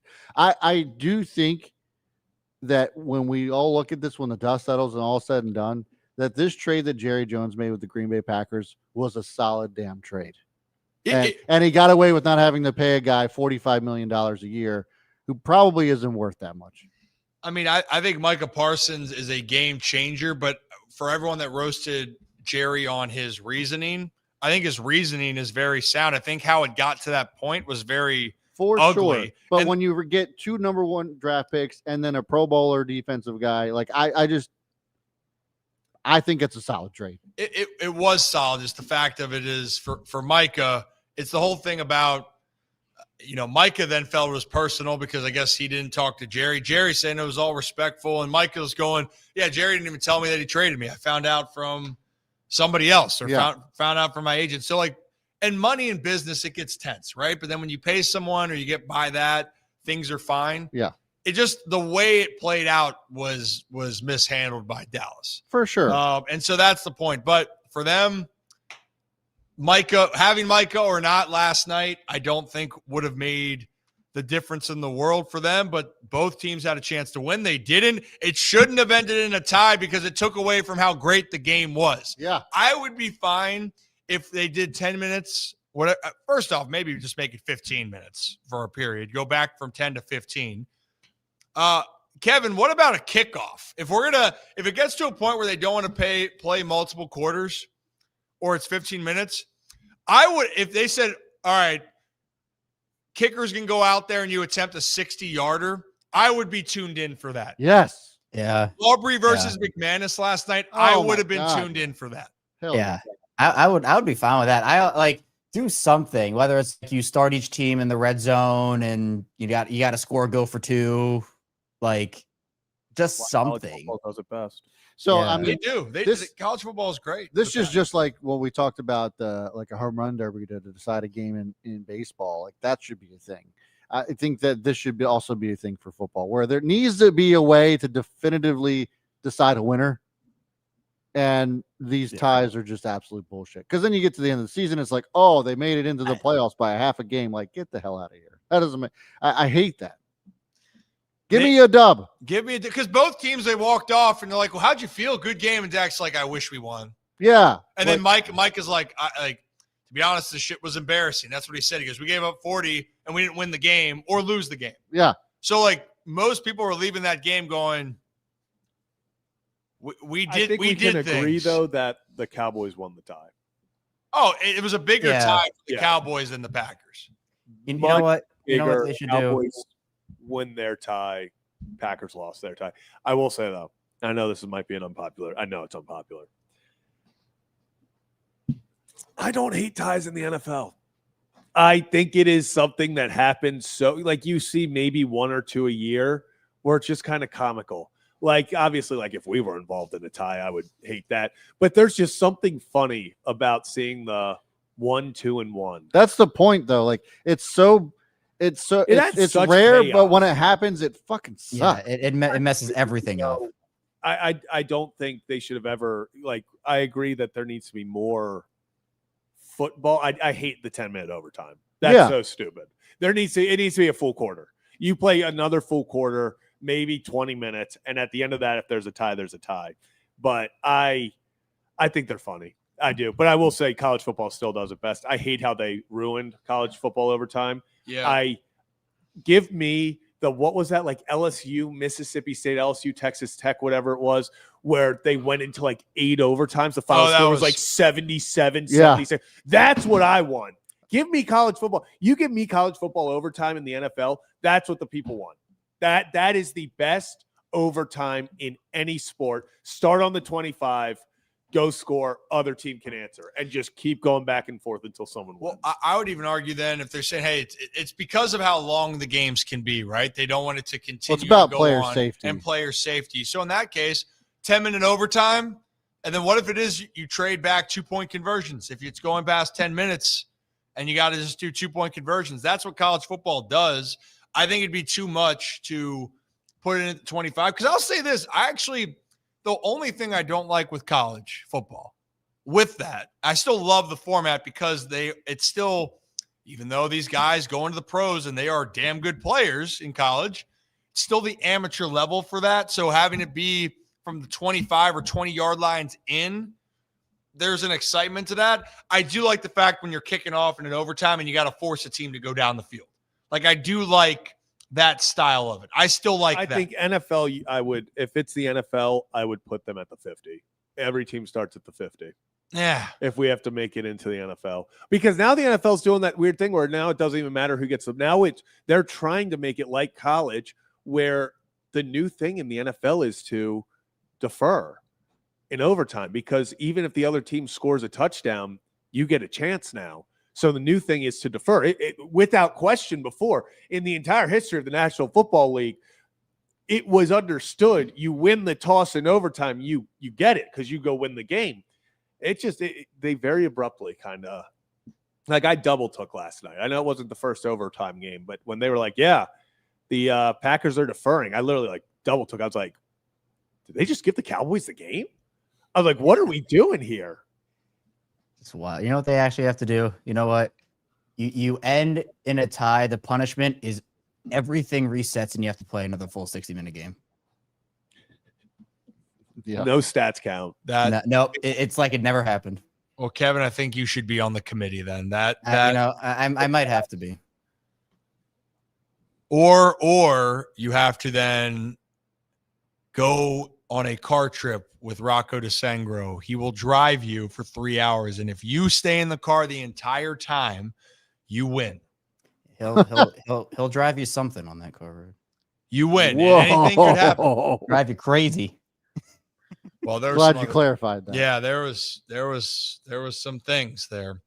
But I digress. That was a great game. It was a hell of a football game on Sunday night.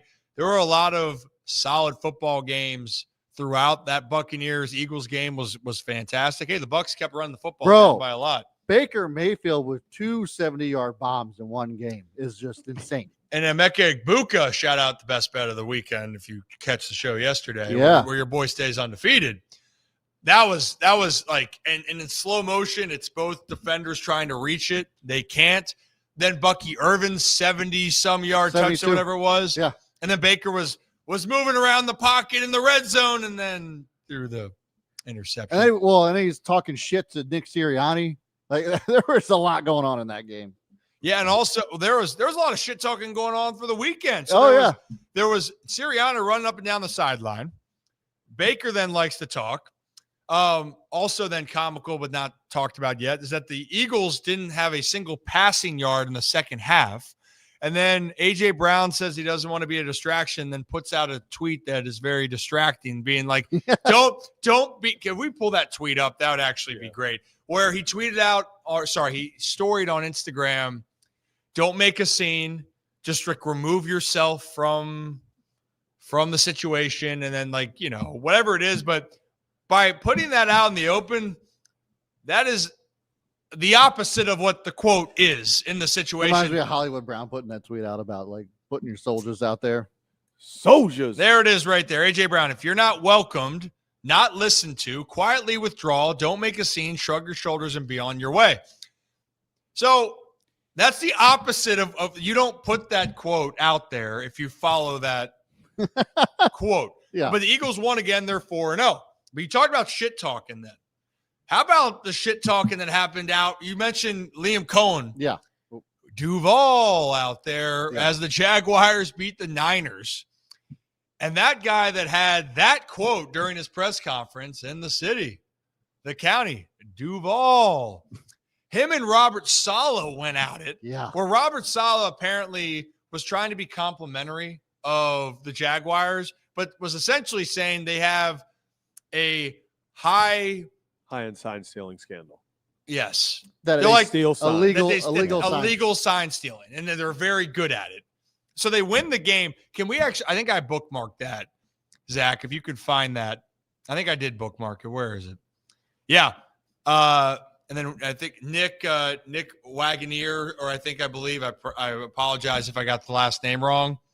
But Robert Saleh then goes – after him, after Cohn says, keep my name out of your effing mouth.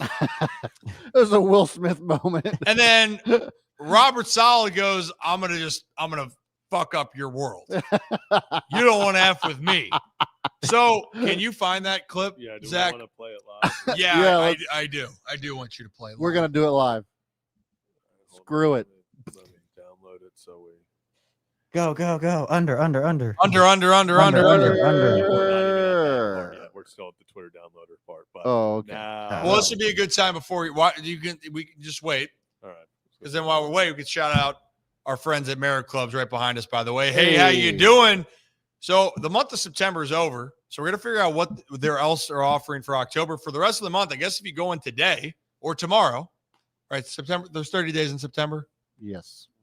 31 in October, so there's 30 in September. Yep. Nice. Well, for the whole month of September, if you sign up, you get 30 days free. Boom. 30 days free, Zach. F-R-E-E. You can't spell free.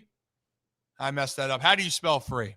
I just butchered that. Kevin, don't say a word over there. Merritt. Unbelievable. That's how you spell. You should have heard me. You should have heard me do math or hear. Ooh. Oh, Let's hear reset. You do math or do math? Let's reset. You should have been there to hear me try to do math on the watch along I did yesterday. I was fully confident going, the Chiefs are up by 17 points. That's like only one touchdown in another touchdown with a 2-point conversion. It's only 2 possessions at 17 points. And the entire chat was just like, you are not good at math. And I'm like, yeah, that's why I'm here doing what I'm doing now instead of something else. Good. Good. Hey, you know what? We're cut from the same cloth then with that. Yeah. And here's Rocco thinking that he doesn't mess up on a daily basis. Good kid. Remember when Rocco posted his photo on my account? Sure That was do. a good time. Yeah. That was a good time. hysterical. Got a lot of likes for that one though. But let's play that Robert Saleh Liam Cohen exchange.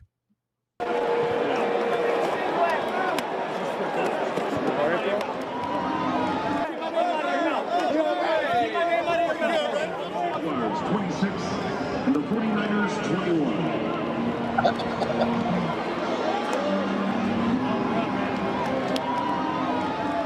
Be sure to join us right back. I'll be honest, I'm going to take Robert Saleh in that one. Oh my God. Yeah. Oh, in a fight, yeah. But I understand why Cohen said that. I think that's kind of. I agree. He didn't like the comments. He went out there and then he let them know.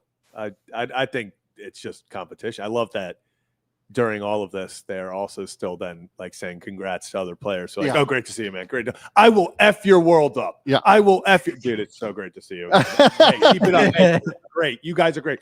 I will literally effing kill you. Dude, hey, GG's on the season. It's like, it is just the most like unreal, like in the moment, you're like, so much is happening at these times. It's like, like if you ever know a lawyer or have talked to a lawyer they like absolutely want to kill each other in the courtroom, and then they'll go grab beers after the case is over together, and like nothing ever happened. It's like that, which is very strange and very odd, but that's just how their world is. Yeah, I thought it was hysterical. I thought it was so funny when I saw that. I love the animosity post game. I will say we've come a long way from that Duval. Yeah, well, he's got a little attitude there. And the Jags, I mean, they made some mistakes against the Bengals, who, by the way, Burrow went down that game, and Jake Browning came in and led the comeback. They could be undefeated. Yeah. The Jags are. They look like a different team. And you know what? The Jags have an identity. Hand it to their running back. Yep. And try to win games. It's turned out pretty well for them. Their defense is playing extremely well. That's very different than the other points here. But the Jags, that was fun. Okay. That was good. Yeah. That was great. But before we transfer over into baseball, why don't we then finish our trip then around Maryland? Because that can segue us into baseball. But glasses on. Kevin, how do I look? Looking good. I'm ready. Hey, can we set the mood? Welcome on in to our Around the Maryland segment. Brought to you by our friends over at Next Move, Charm City, and the Belanger team at Lone Depot. Kevin, can you get some snaps for me, please? That's good. That's good right there. Thank you. How are you guys doing this? I kind of want to, it's like you have the jazz music. Yeah. I kind of want to get. You like jazz? I do like jazz. Mr. Burgundy with his jazz flute. I'm talking. Do you know what that's from? You like jazz? You like jazz? Oh, why am I blanking on it? Because now I keep thinking about because I'm the movie expert here. You are, obviously. Obviously. Okay, you ready? Here we go. Let's do it. All right, sports fans, are you ready to make your next big move? Whether you're buying, selling, or chasing that dream home, Brett Ritchie and Shannon Toback are your MVPs. They bring championship-level strategy and hustle to every deal, wherever life takes you, city, suburbs, or shore. Don't just make a move, make the right move with Next Move. When I move, you move, Zach. Just like that. Just like that. So we covered the Ravens. We're done there. We covered that the Terps were idols. So that's the only football team this weekend that didn't play and didn't lose. Because the Commanders, they lost, Zach. They dropped 2-2. There's the Commanders' corner right there. No Jaden, no fun. Mariota, I think, played a valiant effort. But the Falcons had some big Penix energy, and they turned it on. Drake London had a huge game, and the Falcons got a much-needed victory after they got blanked by the Carolina Panthers last week. Is their defense a problem? Maybe. maybe, but the Falcons did what I think people thought the Falcons are capable of. Like, they got a top receiver. I think Drake London is a top talent. Bijan. Bijan is what his mom calls him, but he also says he likes being called Bijan. He's one of the top running backs, and they played well. Overall, they deserve to win that game. I think for the Commanders, they get Jaden back. They'll be fine. They got a tough one upcoming. I believe they got the Chargers on deck, and the Chargers lost a tough one to Jackson Dart. How about Jackson Dart in his first start? Getting the W. So the Commanders, they drop to 2-2 and are right in the middle of that NFC East, chasing down the Eagles. But the bigger thing for them is, can he get healthy? And can Terry McLaurin, who is nursing a quad injury, can he get healthy? Doesn't need surgery. That's the update with him. I got to say, Deebo Samuel looks kind of like the Deebo when he played out in San Francisco. He was making plays, and he looked like the guy for that offense. But they need more than that if they're going to win some more ball games. So, and Tom, I'm sorry. I pronounced it wrong. It's not Bijan. It's Bijan. Bijan. Would you like Bijan? Would you like some Bijan mustard there, Brad? Grey Poupon with your Dijon. Grey Poupon? Kevin, you ever have some Bijan? I'm more of a relish guy myself, but good answer. Okay. Good answer. You're a good kid. You still haven't answered my question. What was your question? What movie is that from? I got this. It's a B movie. You like jazz? You like jazz? You like jazz? It's the B movie. I'm blanking now. Also crazy that you went and talked about the Falcons' weapons and not a single mention of Kyle Pitts. Yeah. True. Very true. Kyle Pitts is back. If you drafted him in fantasy. Every league. Not the one I'm in with you. I picked him.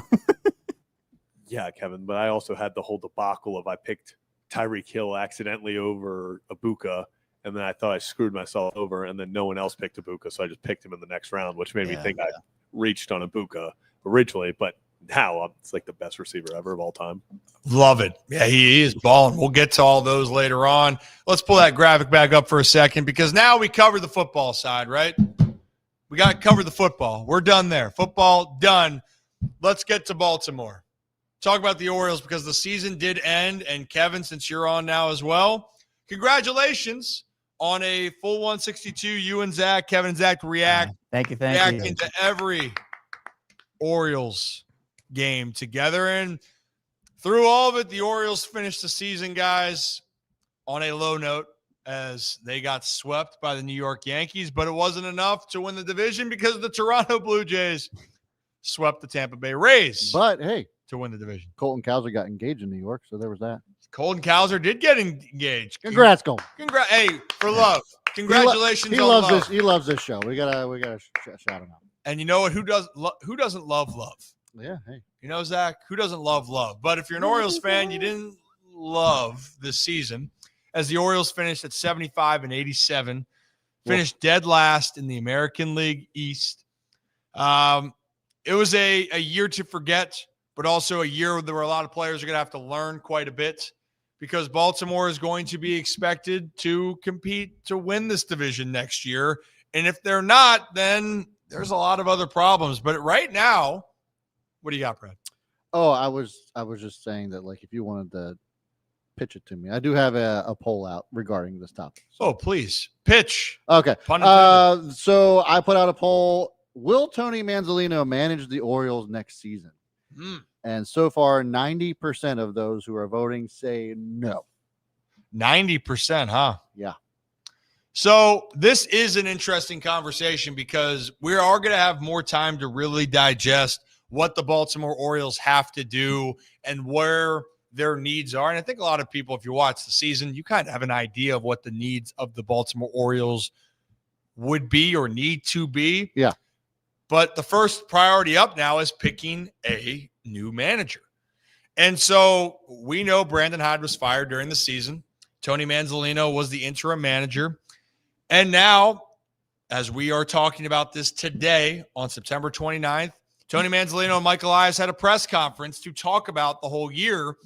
But then Tony Manzolino then was asked questions specifically about whether he thinks he's going to be in consideration and whether he thinks he deserves the opportunity to have the interim tag be fully removed and the permanent tag of Orioles manager in 2026 added on. And do you guys have the tweet from Jacob Calvin-Meyer? I don't, but I can just paraphrase. Basically, Tony Manzolino said that he thinks he passed with flying colors.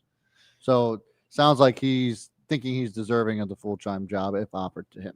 And Zach, can you possibly find either one of the quotes or tweets? And do we have any of the stats specifically on the record that the Orioles had with Tony Manzolino as the manager? Yeah, let me get that. Because and look, it's not going to tell the whole story here, but this is where Orioles fans, I can tell why the poll is so negative, because you think anything that has to do with the coaching staff and this season, you don't want a part of in 2026. Yeah. But I'm going to tell you, Tony Manzolino, there's going to be a good chance that Tony could be the manager in 2026. So first off, he is beloved in that clubhouse by so many of the players. And so there's that camaraderie. Then the next part that's going to be is who is going to be available. And you're going to have to either look at from a veteran standpoint or look at from a new up-and-comer standpoint. But either option there would require a new voice. And I agree a new voice could be helpful, but the bigger thing is, could that new voice have autonomy to run the team the way that they want to? Because the front office, at least Tony Manzolino, they know what they are dealing with here. I have a hard time right now believing that the Orioles are going to bring in a full veteran manager, but they're in the process. Mike Elias said they are in the early stages of this, right, Brad? If I'm not mistaken, the rest of those that's correct. Comments were about the consideration timeline. Yeah. So the it's still out there. There hasn't been a definitive answer on whether or not the Orioles are going to move forward with Tony Manzolino. He's obviously going to be in the running just because he has done well since the firing happened. I think you're absolutely right. If there is an opportunity to provide some more autonomy, I think one of the big reasons why there's been some struggle is that there's been a lot of micromanaging, it seems like, from the front office. I can't say whether or not that's a for sure thing, but if there is some more autonomy on the coaching side of things, if they can kind of say, okay, we trust you with this, then I think that it's going to go a long way for both the manager and the clubhouse. Yeah, I think regardless, you're going to be married together on this. For sure. So you need to be able to cooperate with whoever you hire as your manager, and you have to have it fluid the entire time. And the expectation has to be set. This is what we expect.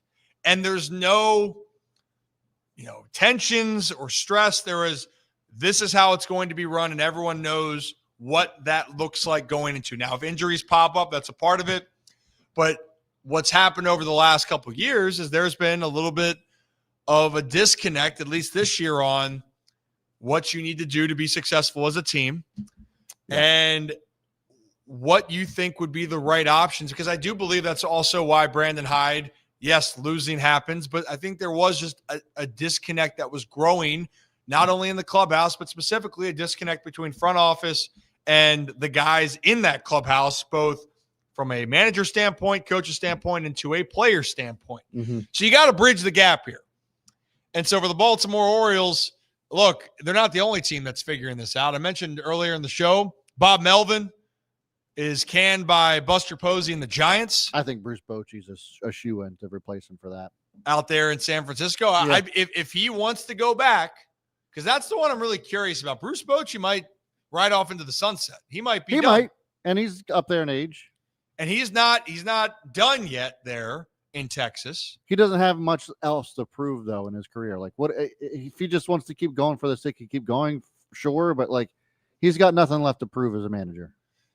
That is correct. I mean, he's a Hall of Fame manager. Yeah. Unbelievable. In that case, though, so we're seeing an opening happen with San Francisco. The Twins, which that doesn't seem like a fun place to be at the moment, where they are fully back into rebuild. There's a lot of questions around the organization. Rocco Baldelli there for a strong tenure. He's out. I'm sure we're going to see more down the stretch here, but for that's the case right now. Then there's Baltimore. So if Bruce Bochy were to retire or to move on, that means Texas would have an opening. Skip Schumacher's still over there in Texas, which I feel like that was a name that was connected to Baltimore for a little bit.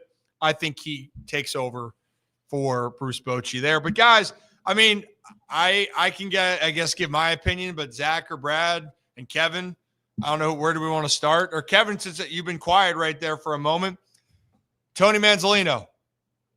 If they say he's going to be the manager in 2026, your reaction would be? It's not a move that I would make. I'd want to get the veteran manager in there. I mean, it seems like the players responded. Yeah, like that's,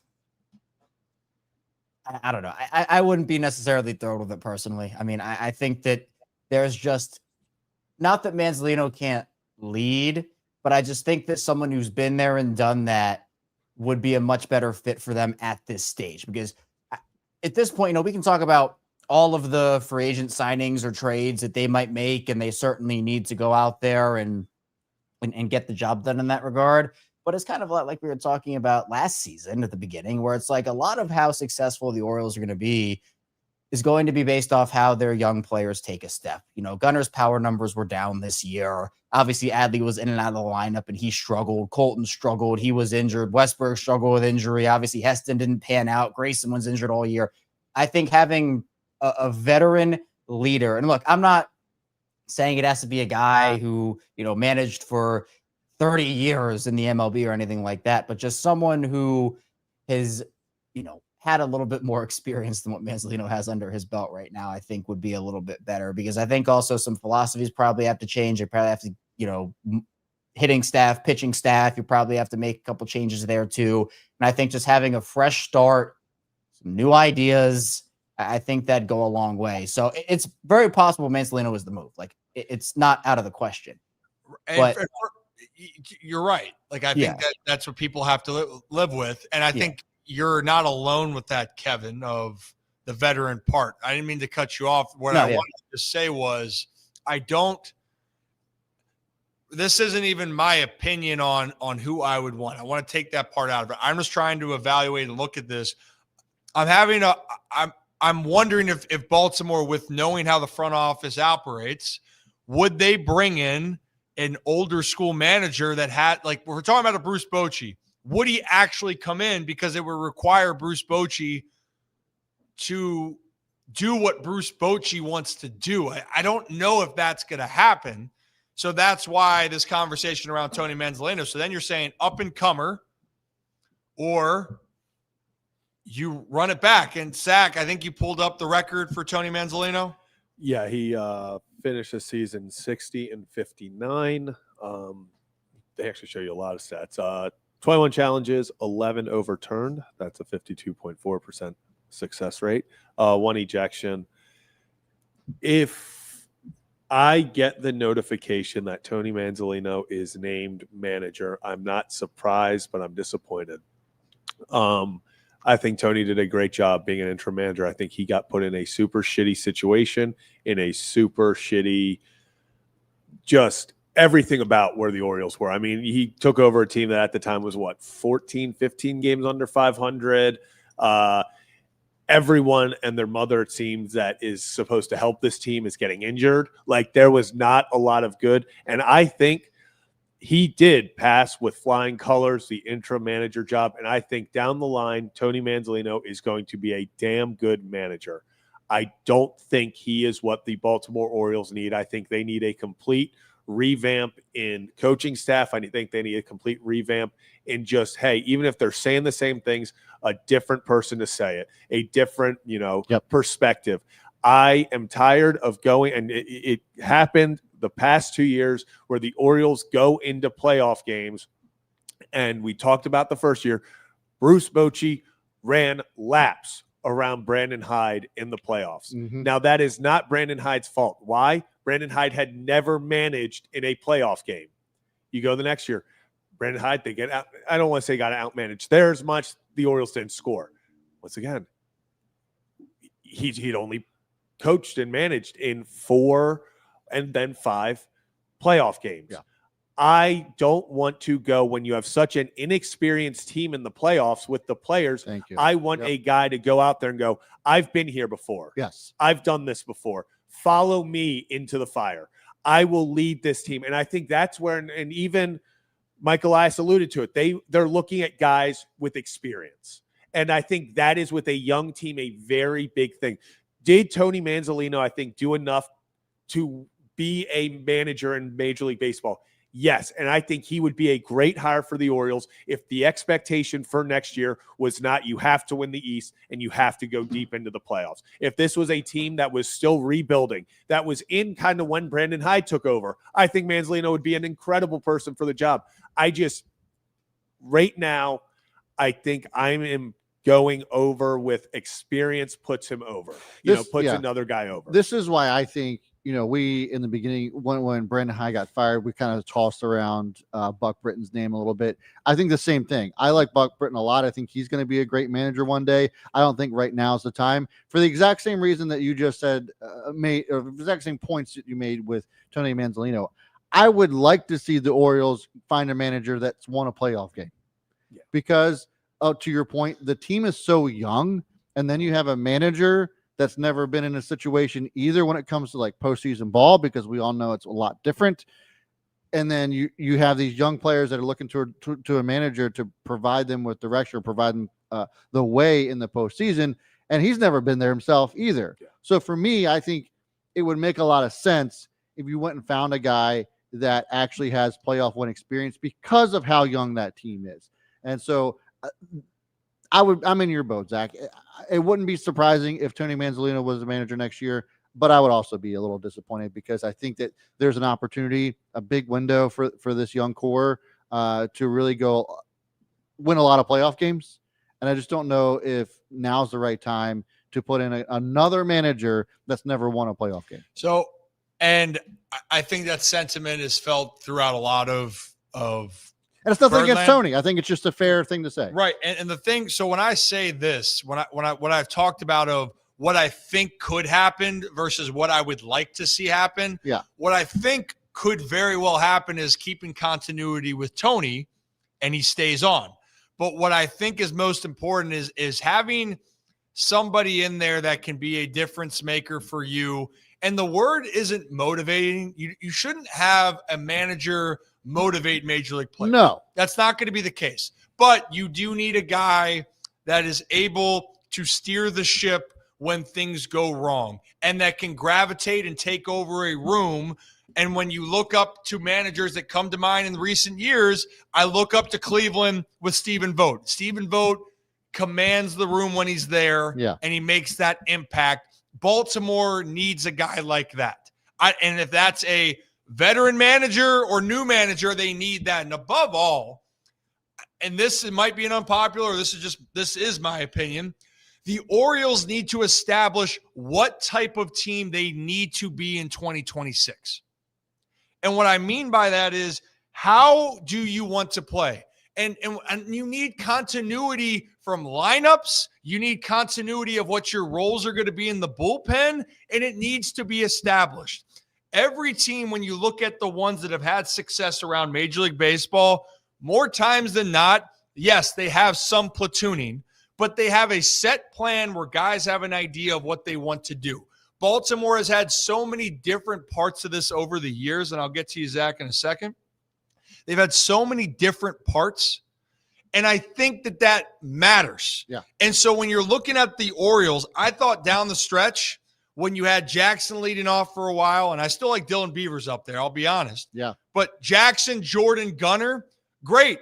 Run that for the next year, because I don't like flip-flopping Gunnar Henderson from hitting third to hitting first. Whatever your group's going to be needs to be it. Whoever your bullpen setup guys, your high-leverage guys need to know what they need to be in. And above all, your lineup then has to dictate what guys' roles are. And I'm not saying roles of like basketball or football when you're going, well, am I in basketball? Am I a facilitator? Am I a defender?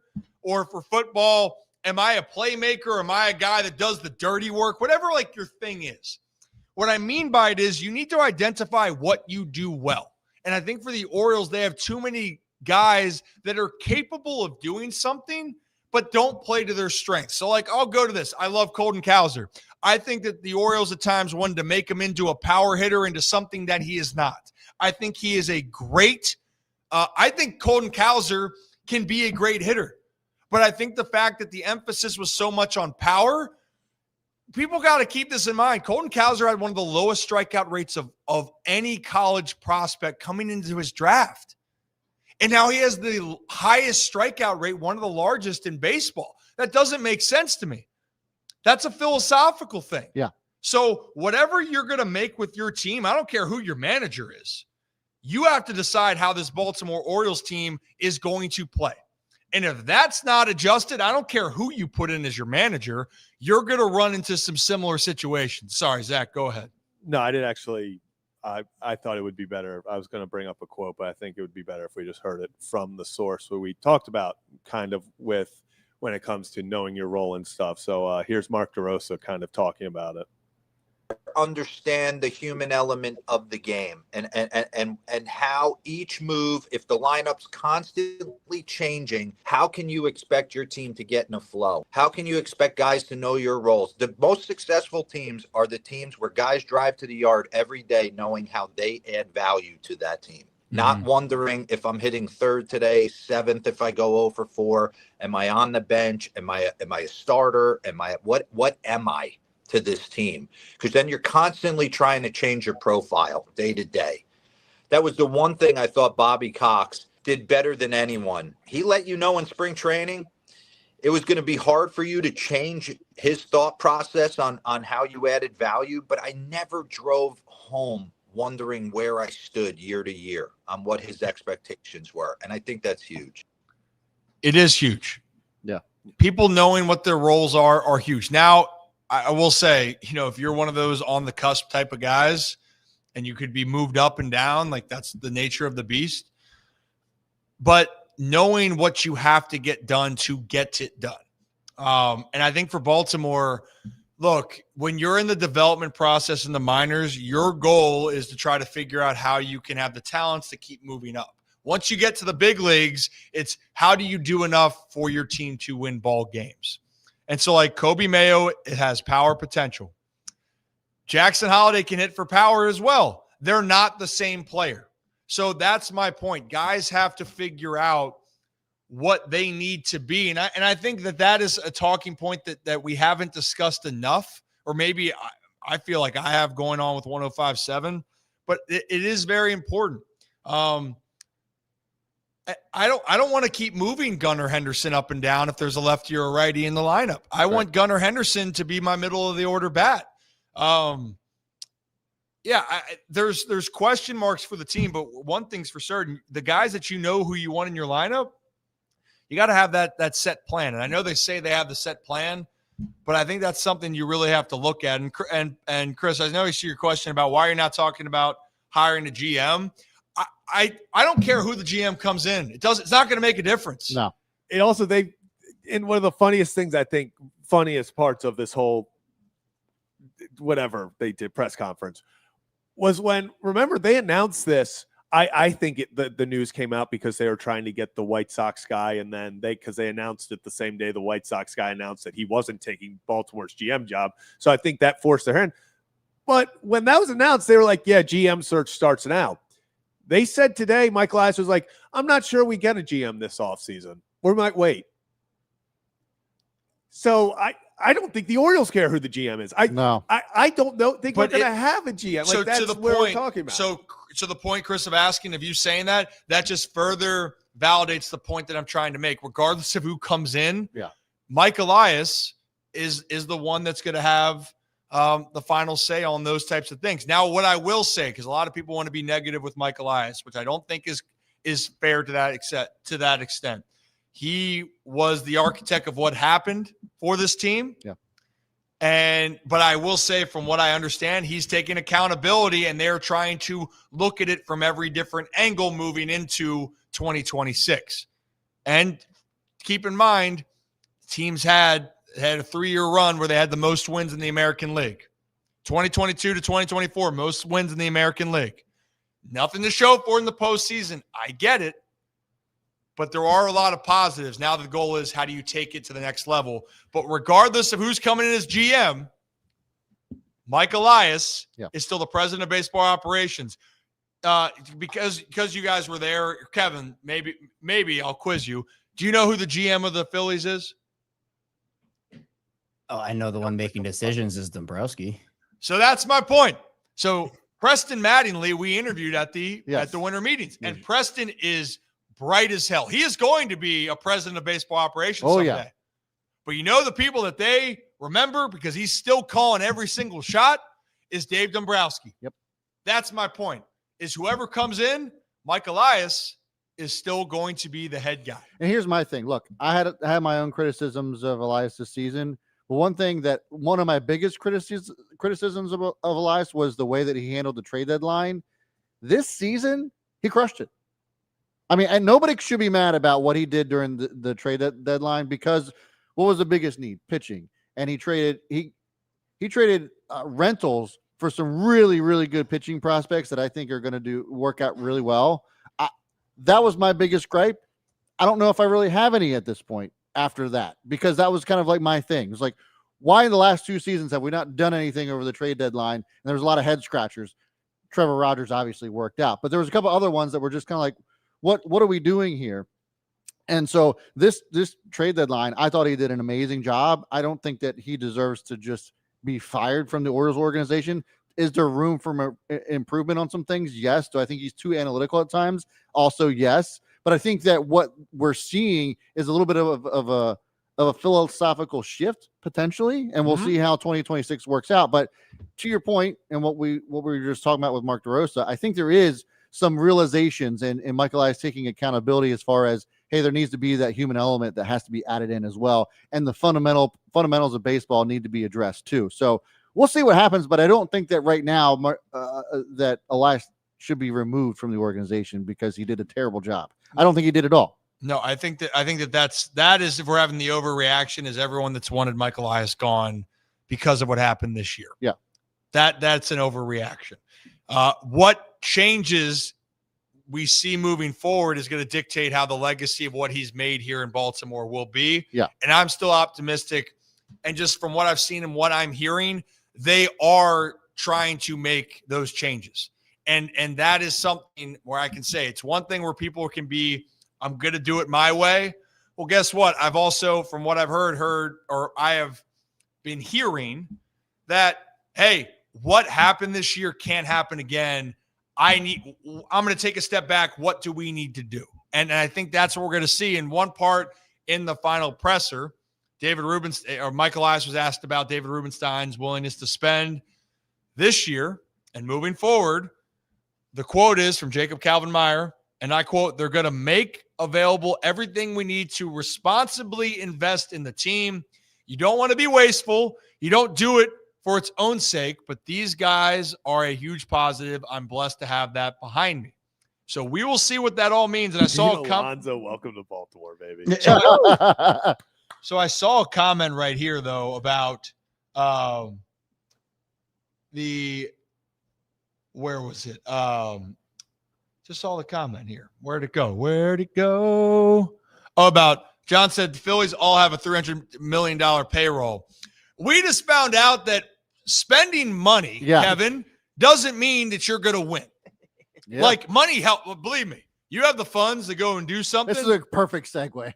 It matters. Oh, yeah. That's why I was teeing it up. Kevin, remind me, the season ended yesterday. Did the New York Mets make the postseason? I don't think so. I think, what was that, worst collapse of all time? One of them, at least. For the circumstances. Yeah. Because why we're bringing that up of why payroll isn't everything. Now, yes, spending money is important. Yep. It's very important. I'm not going to say it isn't. but the Mets just had a $341 million payroll. They just signed Juan Soto to the largest contract in MLB history. They are coming off of a NLCS appearance last year where they fell to the eventual champion Los Angeles Dodgers. They were 15 games over 500 into the mid to getting into the second half of the season. And then they had what's going to go down as one of the most brutal collapses, as they needed just 84 wins to make the postseason. And with this team, and relatively, they had some injuries, but it wasn't like a lot of injuries. Like you can look at other teams or even say to the Orioles, if you want to make an excuse, and you guys know I don't like making the excuses for all the injuries because you got to go out and play, but they didn't have those injuries. And the Mets missed the playoffs. Zach, do you have, could you find Cohen's quote? He addressed the fans. Steve Cohen had a message for the fans after the season ended, after the Marlins, their division rival, which their broadcast team was mad at the Marlins taking photos after the game. Oh, it's their World Series. Well, guess what you both have in common for this year? Both of you missed the playoffs, and your division rival, who has one of the smallest payrolls in baseball, only finished a few games behind you. But here's Stephen Cohen, the owner of the Mets, message on X. And I'll read it for those that are listening to this later on Spotify and Apple and wherever you get your podcast. Mets fans everywhere, I owe you an apology. You did your part by showing up and supporting the team. We didn't do our part. We will do a postmortem and figure out the obvious and less obvious reasons why the team didn't perform up to your or my expectations. We are all feeling raw emotions today. I know how much time and effort you have put into this team. The result was unacceptable. Your emotions tell me how much you care and continues to motivate the organization to do better. Thank you to the best fans in sports. So I got to tell you, and Kevin and Zach, I already know how you feel. Hey, Steve Cohen just blatantly came out and said, thank you, fans, for being there for us, and we're sorry that we let you down. This is on us. Yeah. Kind of felt good. I mean, does it make you feel good? If I would rather this, because I'll tell you one thing, Stephen Cohen has never shied away from spending money, and this tells me he's going to continue to do it. I would rather see this than hear nothing. Like I feel like there's so many, and I think that goes for so many fans and fan bases, period. There are so many fan bases and just teams that straight up just collapse. Like there's no reason. And they'll make excuses as to why. Yeah, exactly. And we always hear oh, well, we're looking internal. Oh, well, it didn't go the way we wanted. I like that Stephen Cohen was just straight up like, I owe you guys an apology because you should not have had to deal with what we just put you through. Right. And that tells me, and I'll say it right now, although I see it, someone just put it. Yeah, Mendoza, apparently he's staying. As of this moment, it looks like he's going to stay. We'll see in the next few days, but I like the part where he says, we didn't do our part. And he's right. I don't want to put it on him because he opened up the wallet for Soto and such, but they clearly didn't do enough to win. They did not do enough to win. So I love this from an owner being like, hey, just to every fan who's feeling these emotions today, I apologize because we're the reason this is happening. I think and for once, a general manager comes out and says, you know what, your feelings are valid. And this makes a lot of sense as to why you're upset, right? Like, you went through the emotions, as he put it, just coming to all the games in hopes that we were going to make a strong playoff push, and we just didn't get it done. I just love the accountability that he took. Yeah. Yep. Hey, Kevin, accountability. I know that's something you'd been talking about quite a bit. In this case, though, for the Mets, if you're a Mets fan, it's kind of like a double whammy, where you're like, hey, I appreciate the owner. Like, that's a positive. But the negative is you've been trying to prove that the Mets are the team in New York, and you got Soto, and you're going to be that team that's better than the Yankees. And all the Yankees did was win 94 games, go back to the postseason in baseball's toughest division. Yeah. I mean, look, accountability is always good. And I think that while it doesn't necessarily erase what happened during the year, and there's still a lot of sour taste and sour feeling left in your mouth after something like that. I mean, it's one thing to say all that stuff and then not go out there and do something, but kind of to what Zach's point was, like, it seems like he is going to go out there and just do it all again and give him a chance. And that's what you want, right? Like, you've made a lot of moves, didn't work out. Go out there and try again. Don't just be complacent and run it back and see what happens. If it clearly didn't work and there's this collapse and you have clear needs, that's a good message to have, but you do have to back it up. You do have to back it up. And right now, the Mets backed themselves out of the postseason. And how about the Cincinnati Reds, man? Cincinnati, Terry Francona. He does it again, which, again, they backdoored their way in. But, by the way, you tell me the Reds are going to run the table? You tell me the Reds' record over the last 80 games. Ooh. 80, 45, and 35. 40 and 40. So you're telling me the Reds are 500. I love the Reds. This is such a fun story. I think actually in their last 50 games, they're under 500. This was a collapse. Like, this is you can look at what the Guardians were doing and you're like, okay, what the Guardians did, they stole a playoff spot. Yeah. But if I'm now the Reds, like, the Reds are kind of playing with house money. Who is going to stop you? Like, what does it matter? Like, you probably, like, the Mets, why did they collapse? Now you're in the dance.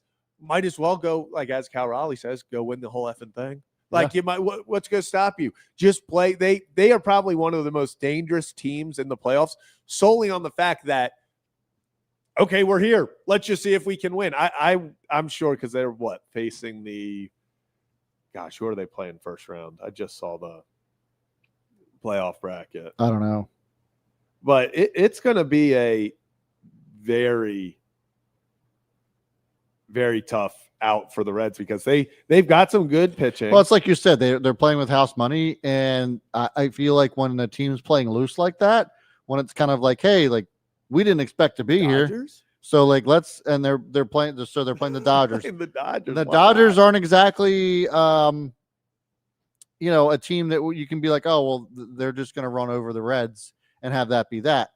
It could very easily be that the Reds upset the Dodgers, and what an incredible story that would be if that takes place, Zach. Yeah, that would be be one of the funnier. Like, if they're able to just, because it's like, it's a 3-game series. Like, this is one of those things where, should it happen? No. But why not? It's really one of those. Why not us? Exactly. Because what are they going to do? Like, okay, everyone expects the Dodgers should win the first 2 games and be out of here. Okay, the Reds win game 1. They'll probably have, I'm assuming, Green or Abbott on the mound. Yep. The Reds sneakily have a very nice 1-2-3 with Green, Abbott, and then Lodolo. I'm just going to say it.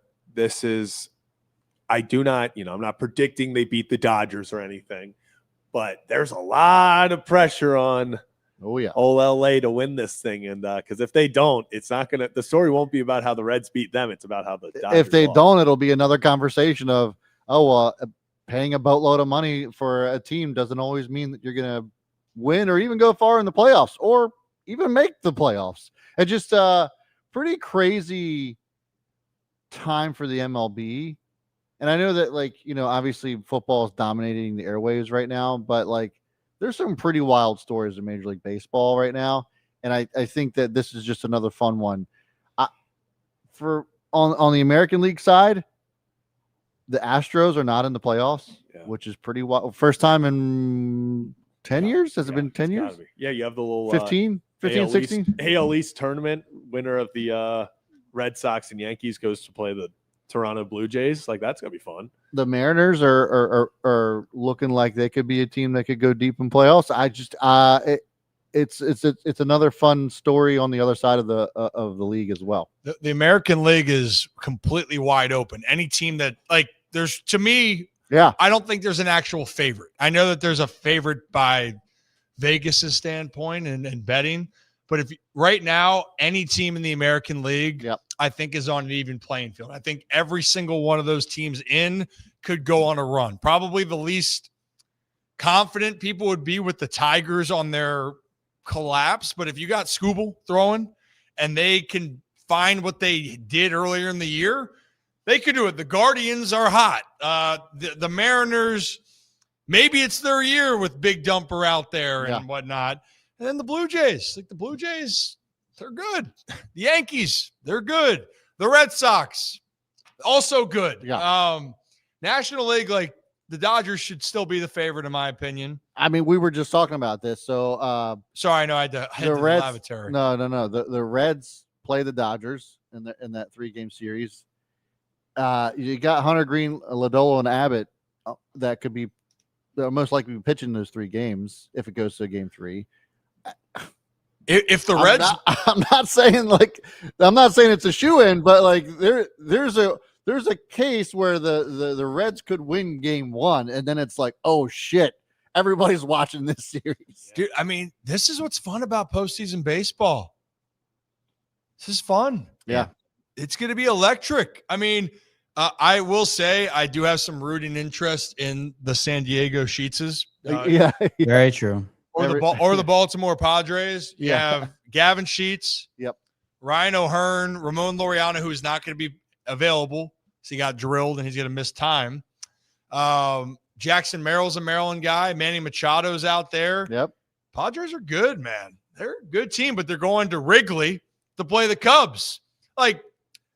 And the Brew Crew is out there waiting in the wings. So the reason the Brew Crew had the best season, that they had the most wins in baseball, and yet they're not considered the favorites, which is crazy. Well, and it's just why it's because of the teams that have been there and done that. I know, the biggest but reason. It's it's nuts. Some would say that's bananas, Zach. Bananas. Who sings a song, Kevin? Few times been around that track. Gwen Stefani. There we go. Kevin got one. Oh, I'm on a roll. I'm doing better than Ryan today. He didn't even know what the B movie was. Yeah. I know who would want or who his favorite team is to win for this postseason in Philly, because it reminded me of Dancing on My Own. I'm in the corner watching me kiss her. Whoa. You know what I mean? I'm right over here. That's the Phillies. Why can't you see me? Whoa. Ryan, can you name 2 actors in the B movie? I'm not the guy you're taking home. Oh, I keep dancing on my own. Sorry about that. So Zach, he finally perks up a little bit. I know. Doesn't know Afternoon Delay, but he knows that one. Yeah. Kevin, what do you know? Well, I asked you, do you know 2 actors from the B movie? Yeah, I know one. That's Jerry Seinfeld. Yep. The B movie, the B movie. I don't think I saw the B movie. You never saw the B movie? I did. You've definitely seen the B movie. You probably didn't know you were, but I feel like another one, Ray Liotta. Oh yeah, Ray. Rest in peace. Wow. As himself, I think, actually. Yeah, wasn't he? I think he was himself. I don't know. So what song do you sing, Kevin? I'm sorry. What song do I sing? Yeah. Just any song? Yeah, what can you sing? Fly Me to the Moon by Frank Sinatra. Oh boy. Okay. You actually sing of all. I'm not gonna do it here, but I dabble. Yes. yeah. There you go. And it all ties together. To the moon. Na, na, na. I can't do it because I'd be we wouldn't be doing it together. I'd be. By the way, Laura put this up. Said I had a dream. Ryan and I were singing Mr. Brightside. Might not have been a dream. Well, no, it was Kelly Ripken. loves that song. By the way. Oh, she does. She does. She does. Yeah. She also got obsessed with Pink Pony Club. Me too. I gotta say that Pink Pony Club like kind of slaps with the huge group. Oh my God, yeah. Like, still not exactly sure. I haven't really dove into the lyrics fully. Like, let me put my poems in you, Kevin. But like, I'm gonna have to take a It's dive. just about a girl who goes to dance at a strip club. Well, but it's yeah.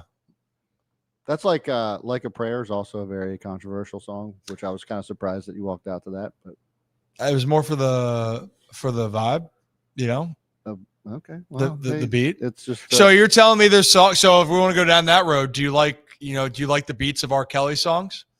yes, but what I'm saying is that Like a Prayer is literally No, we're not. allegedly like about giving BJs, and just what's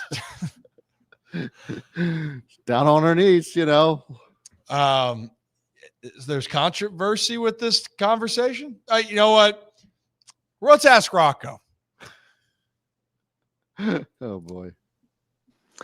First of all, Brad, Pink Pony Club is definitely not about a strip club, buddy.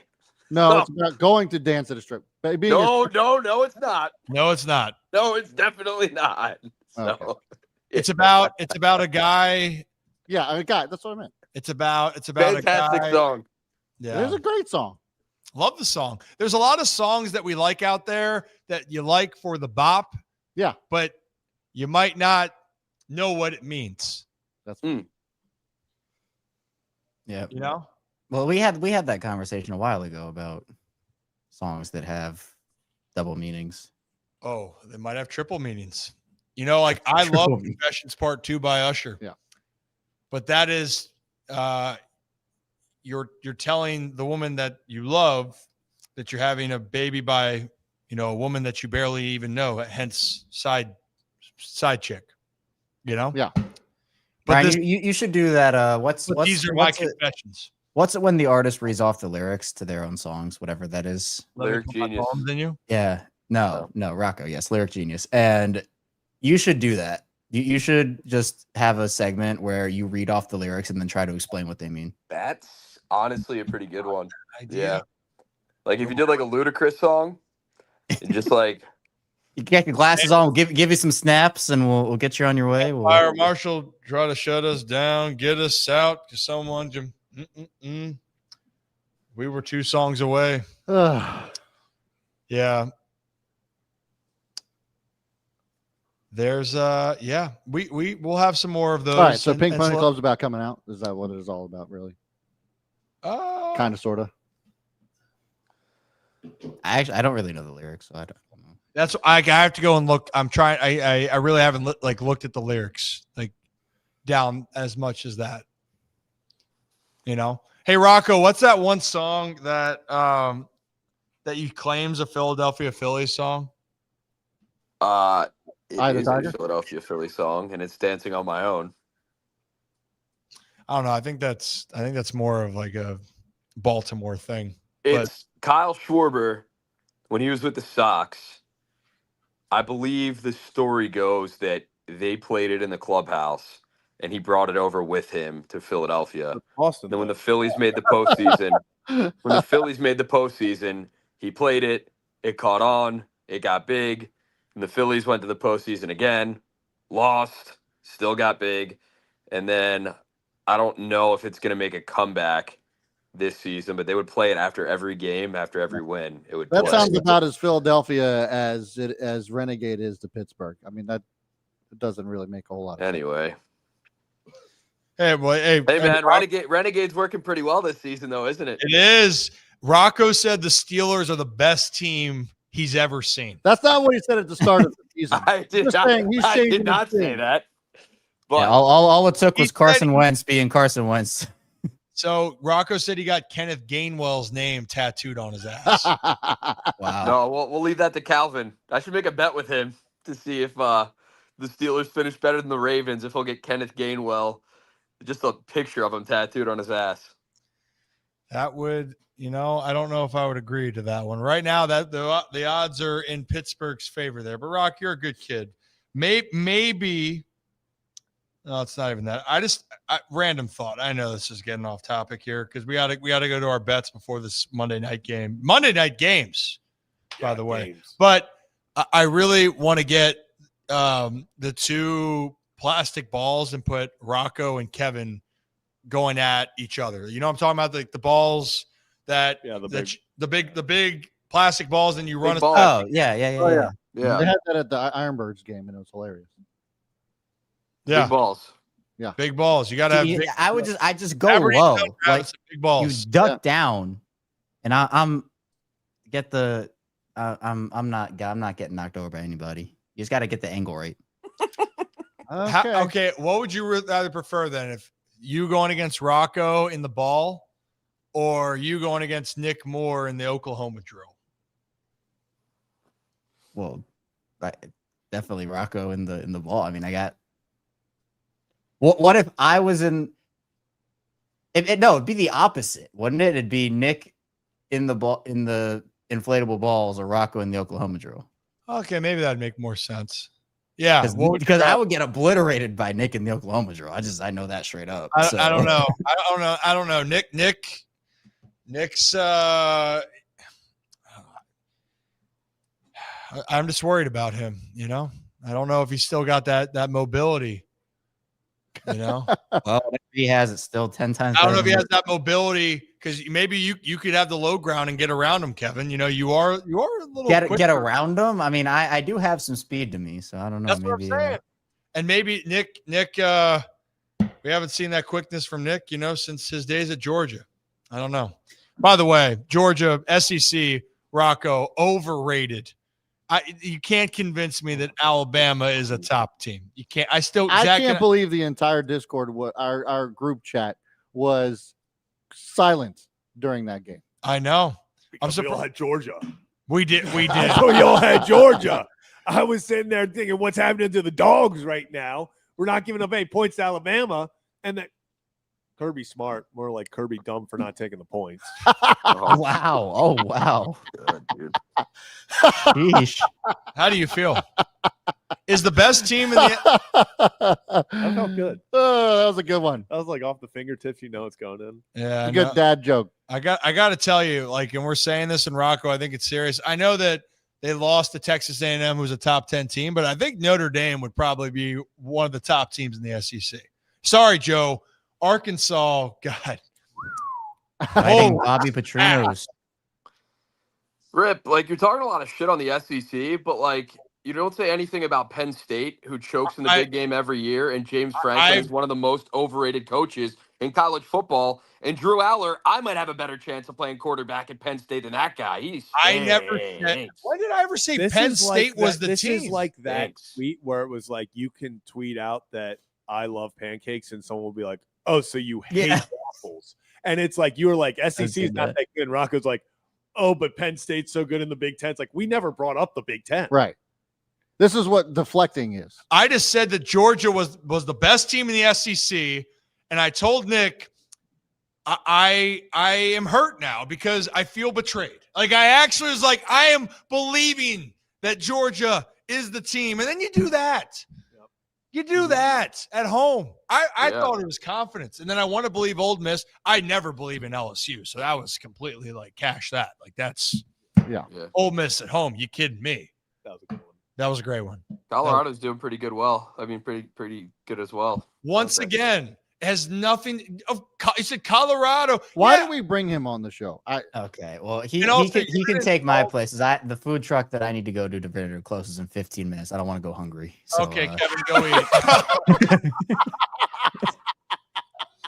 What's so funny about it? What did I say? Kevin, we don't want you to go hungry, buddy. Oh, well, I do appreciate that. I do. You're starving me over here. Huh? What's the food truck? A Greek food truck. Oh, the one in Fells? Yes. Yeah. Are you that Greek food truck is You know what, Kevin? Go ahead. That's legit. Thank you. Are I you will report back on Thursday with what I end up getting. Are you getting a euro? Uh, You don't know. Okay, beat I it. don't know. Or the I don't know. shawarma. Go get your food. Go Okay. see All right. Locked On Kevin, Locked On Ravens at Kevin. That truck. The sad thing is, Kevin There's probably someone thinks from it's that truck. pronounced gyro. What? Kevin definitely thinks it's gyro and has no clue what you're talking about. I guarantee it. He's an uncultured swine. Damn. You know, like the Arby's commercial that with the euros. I don't remember that one. Oh yeah, that was a commercial. Was great. Yeah, I forget what it is. The meats. Refresh my memory, Brad. I need a euro. Oh yeah. Yep.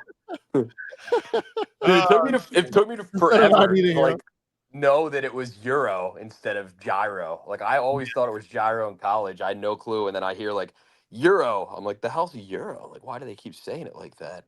And I caught on. This is You also calling Kevin an old cultured swine, like that was kind of seemed mean. I mean, Also, yeah. Finish the deflecting comments real quickly. You deflect all the time. We're not talking like you're coming after the Buffs. Really? Yeah. When did any of us ever? Now, Because listen, Well, your we're- goal on Saturdays is to just make me feel like a piece of shit and suffer. So like I'm gonna find You what bring you it love. upon yourself. I'm gonna find what you love the most in that sport, and I'm just gonna destroy it. I'm gonna needle until you can't watch college football anymore. Simply. no, I'm going to keep watching college football all the time. You know who's also undefeated? Maryland Terps, Big Good. Ten, Love the Terps. classic Big Ten. Malik's a stud. Archbishop Spalding, stand up. Kid's a dog. Stand up for sure. And you know what though, for the Buffs, yeah, it's a tough go, But you know what? At least big one. We're gonna find out from my other love, the team I root for. Boise State goes to Notre Dame next week, by the way, fellas. Now Broncos. And also thank you for Ashton Genty. What sucks is like if After Boise Genty's State beats Notre Dame, I'll actually be happy for you. But then the comments you made about Notre Dame being like a top team in the SEC is just gonna like piss me off even more. I just think they match up better. I think I in all honesty, I think Notre Dame would hang around. I think that they would lose games that they'd probably lose a few more. Yeah. The question was not that the SEC isn't good. It's just that the top teams in the SEC are not the top teams all around the country like they used to be. Still not sold in Alabama. Good for Alabama, though. That was a huge win. Huge win. Huge. Notre Dame typically plays a weak ass schedule, like almost every year. So was that a weak ass victory in Arkansas by a million? Sorry, Joe. They should have beat Arkansas. You're Pittman right. was on the hot seat already. Clearly, that's why they shit canned him after the loss. So when God. So they're playing SEC teams, and I they just have can't. an easy I schedule. can't with this conversation. Can That's we an talk, easy schedule. Arkansas. can we talk about the tonight's game? Yeah, let's talk about tonight's game real quickly here. And that will get us to then our Bolly's bets. So why don't we take a quick trip up to our friends at Hollywood Casino at Charlestown Races.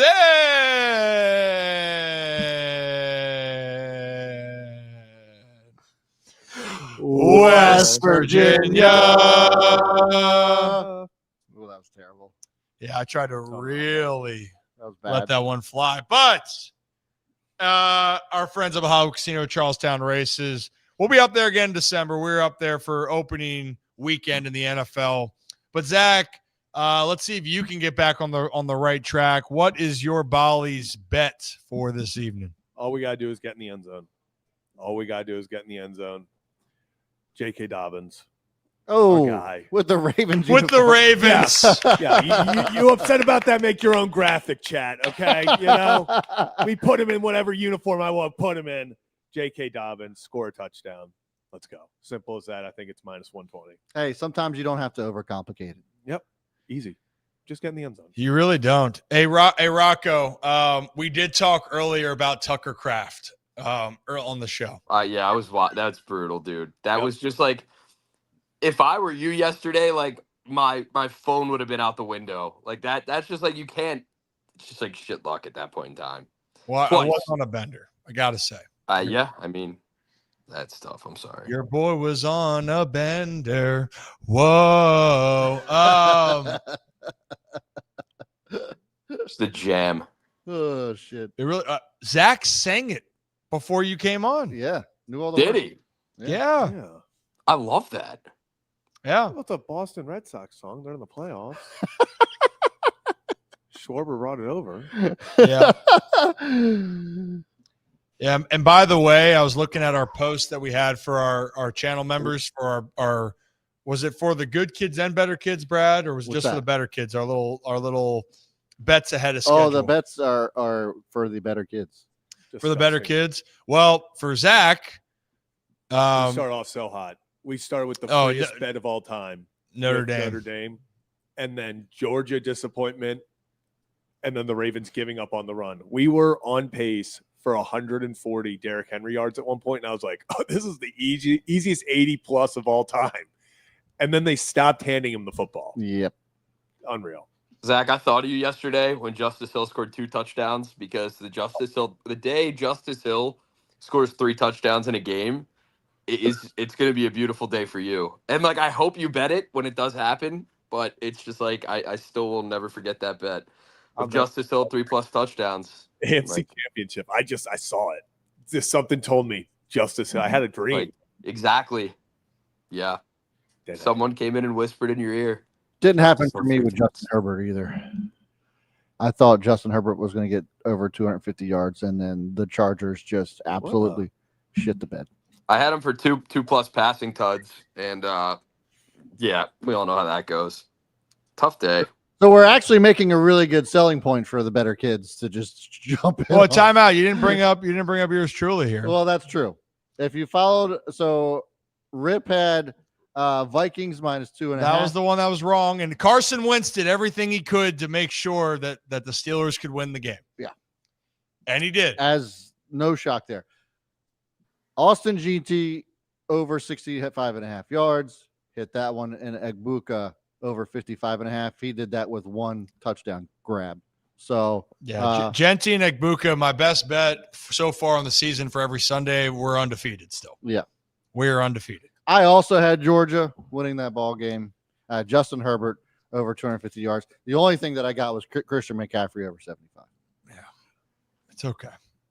Derrick Henry, 2 touchdowns. Rocco sucked on that. Well, we also so for selling this, it's not about this one thing. We just put things out ahead of time. Chipper Jones, we put out one part. That's going to come out later this week. Jimmy Rollins. I know we've heard from that. Jimmy Rollins. We're get a sneak peek into Jimmy Rollins. It's one of Rocco's favorite players. We also have some ridiculous guests in the docket coming up this weekend next. So we do. You are not going to want to miss that. J-Roll. I'm talking ridiculous. Yeah, we're working on putting it all together here. That's why I haven't said who they are, but it's ridiculous. Yeah. Rock, are you okay, or are you just definitely not laying in your bed? I think I have a little bit of acid reflux. My tummy hurts, but I'm gonna go to the Merit clubs in a little bit. Pep said get a little chest day. Go to the Merit. Yeah, you want to get a little workout in with me? No, actually, you know what? We're gonna go to the disco. Yeah, I think we're gonna get some dinner. Yeah. Listen, you guys don't work out anyway, so it's understandable. I'll just carry the Merit clubs, like. They're gonna go like a year or month from now and say like, oh, who from the Ryan Ripken shows actually worked out here, and look at the log, and they're gonna see me 5-6 days a week, and they're gonna see Ryan going in for 2 minutes doing a kettlebell workout, clinching his butt cheeks together, and then leaving, and they're gonna see Brad, who's never walked into Merit clubs, who should, and then Zach, same thing. So like, here we are. It's just Rocco with the Ryan Ripken show going to Merit all the time. He also doesn't know. I go to Merit every day. Yeah. That's the gym I go to up in Towson. You know what the funny thing is right now for Rocco as well is that he's saying, I'm the one that goes in 5 to 6 days. Maybe I'm going to get the security tips, and we're going to look at how much time. Because this is Rocco when it is. Time. So Rocco's going to be this because he only does arms when he goes in. So he's going to be going.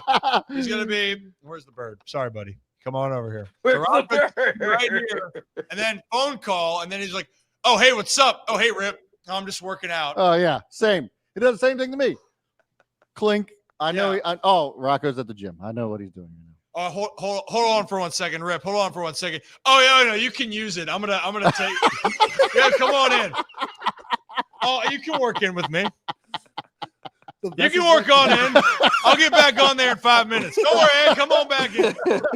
When you'll start talking to him and he realizes that's when he can get his set in, so he'll be like, "Yeah, I just thinking this far of the video here's he'll." And you're like, "What are you doing?" He's like, "Sorry, I just had to bench do 5 reps." That time I was on the shitter, actually, Zach.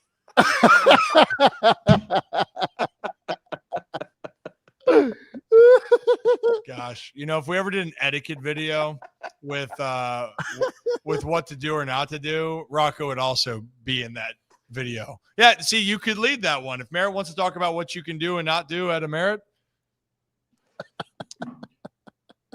Or you can be, "Hi, I'm Rocco DeSangro. It's a great place to work out. Yo, can you hear me? Can you hear me?"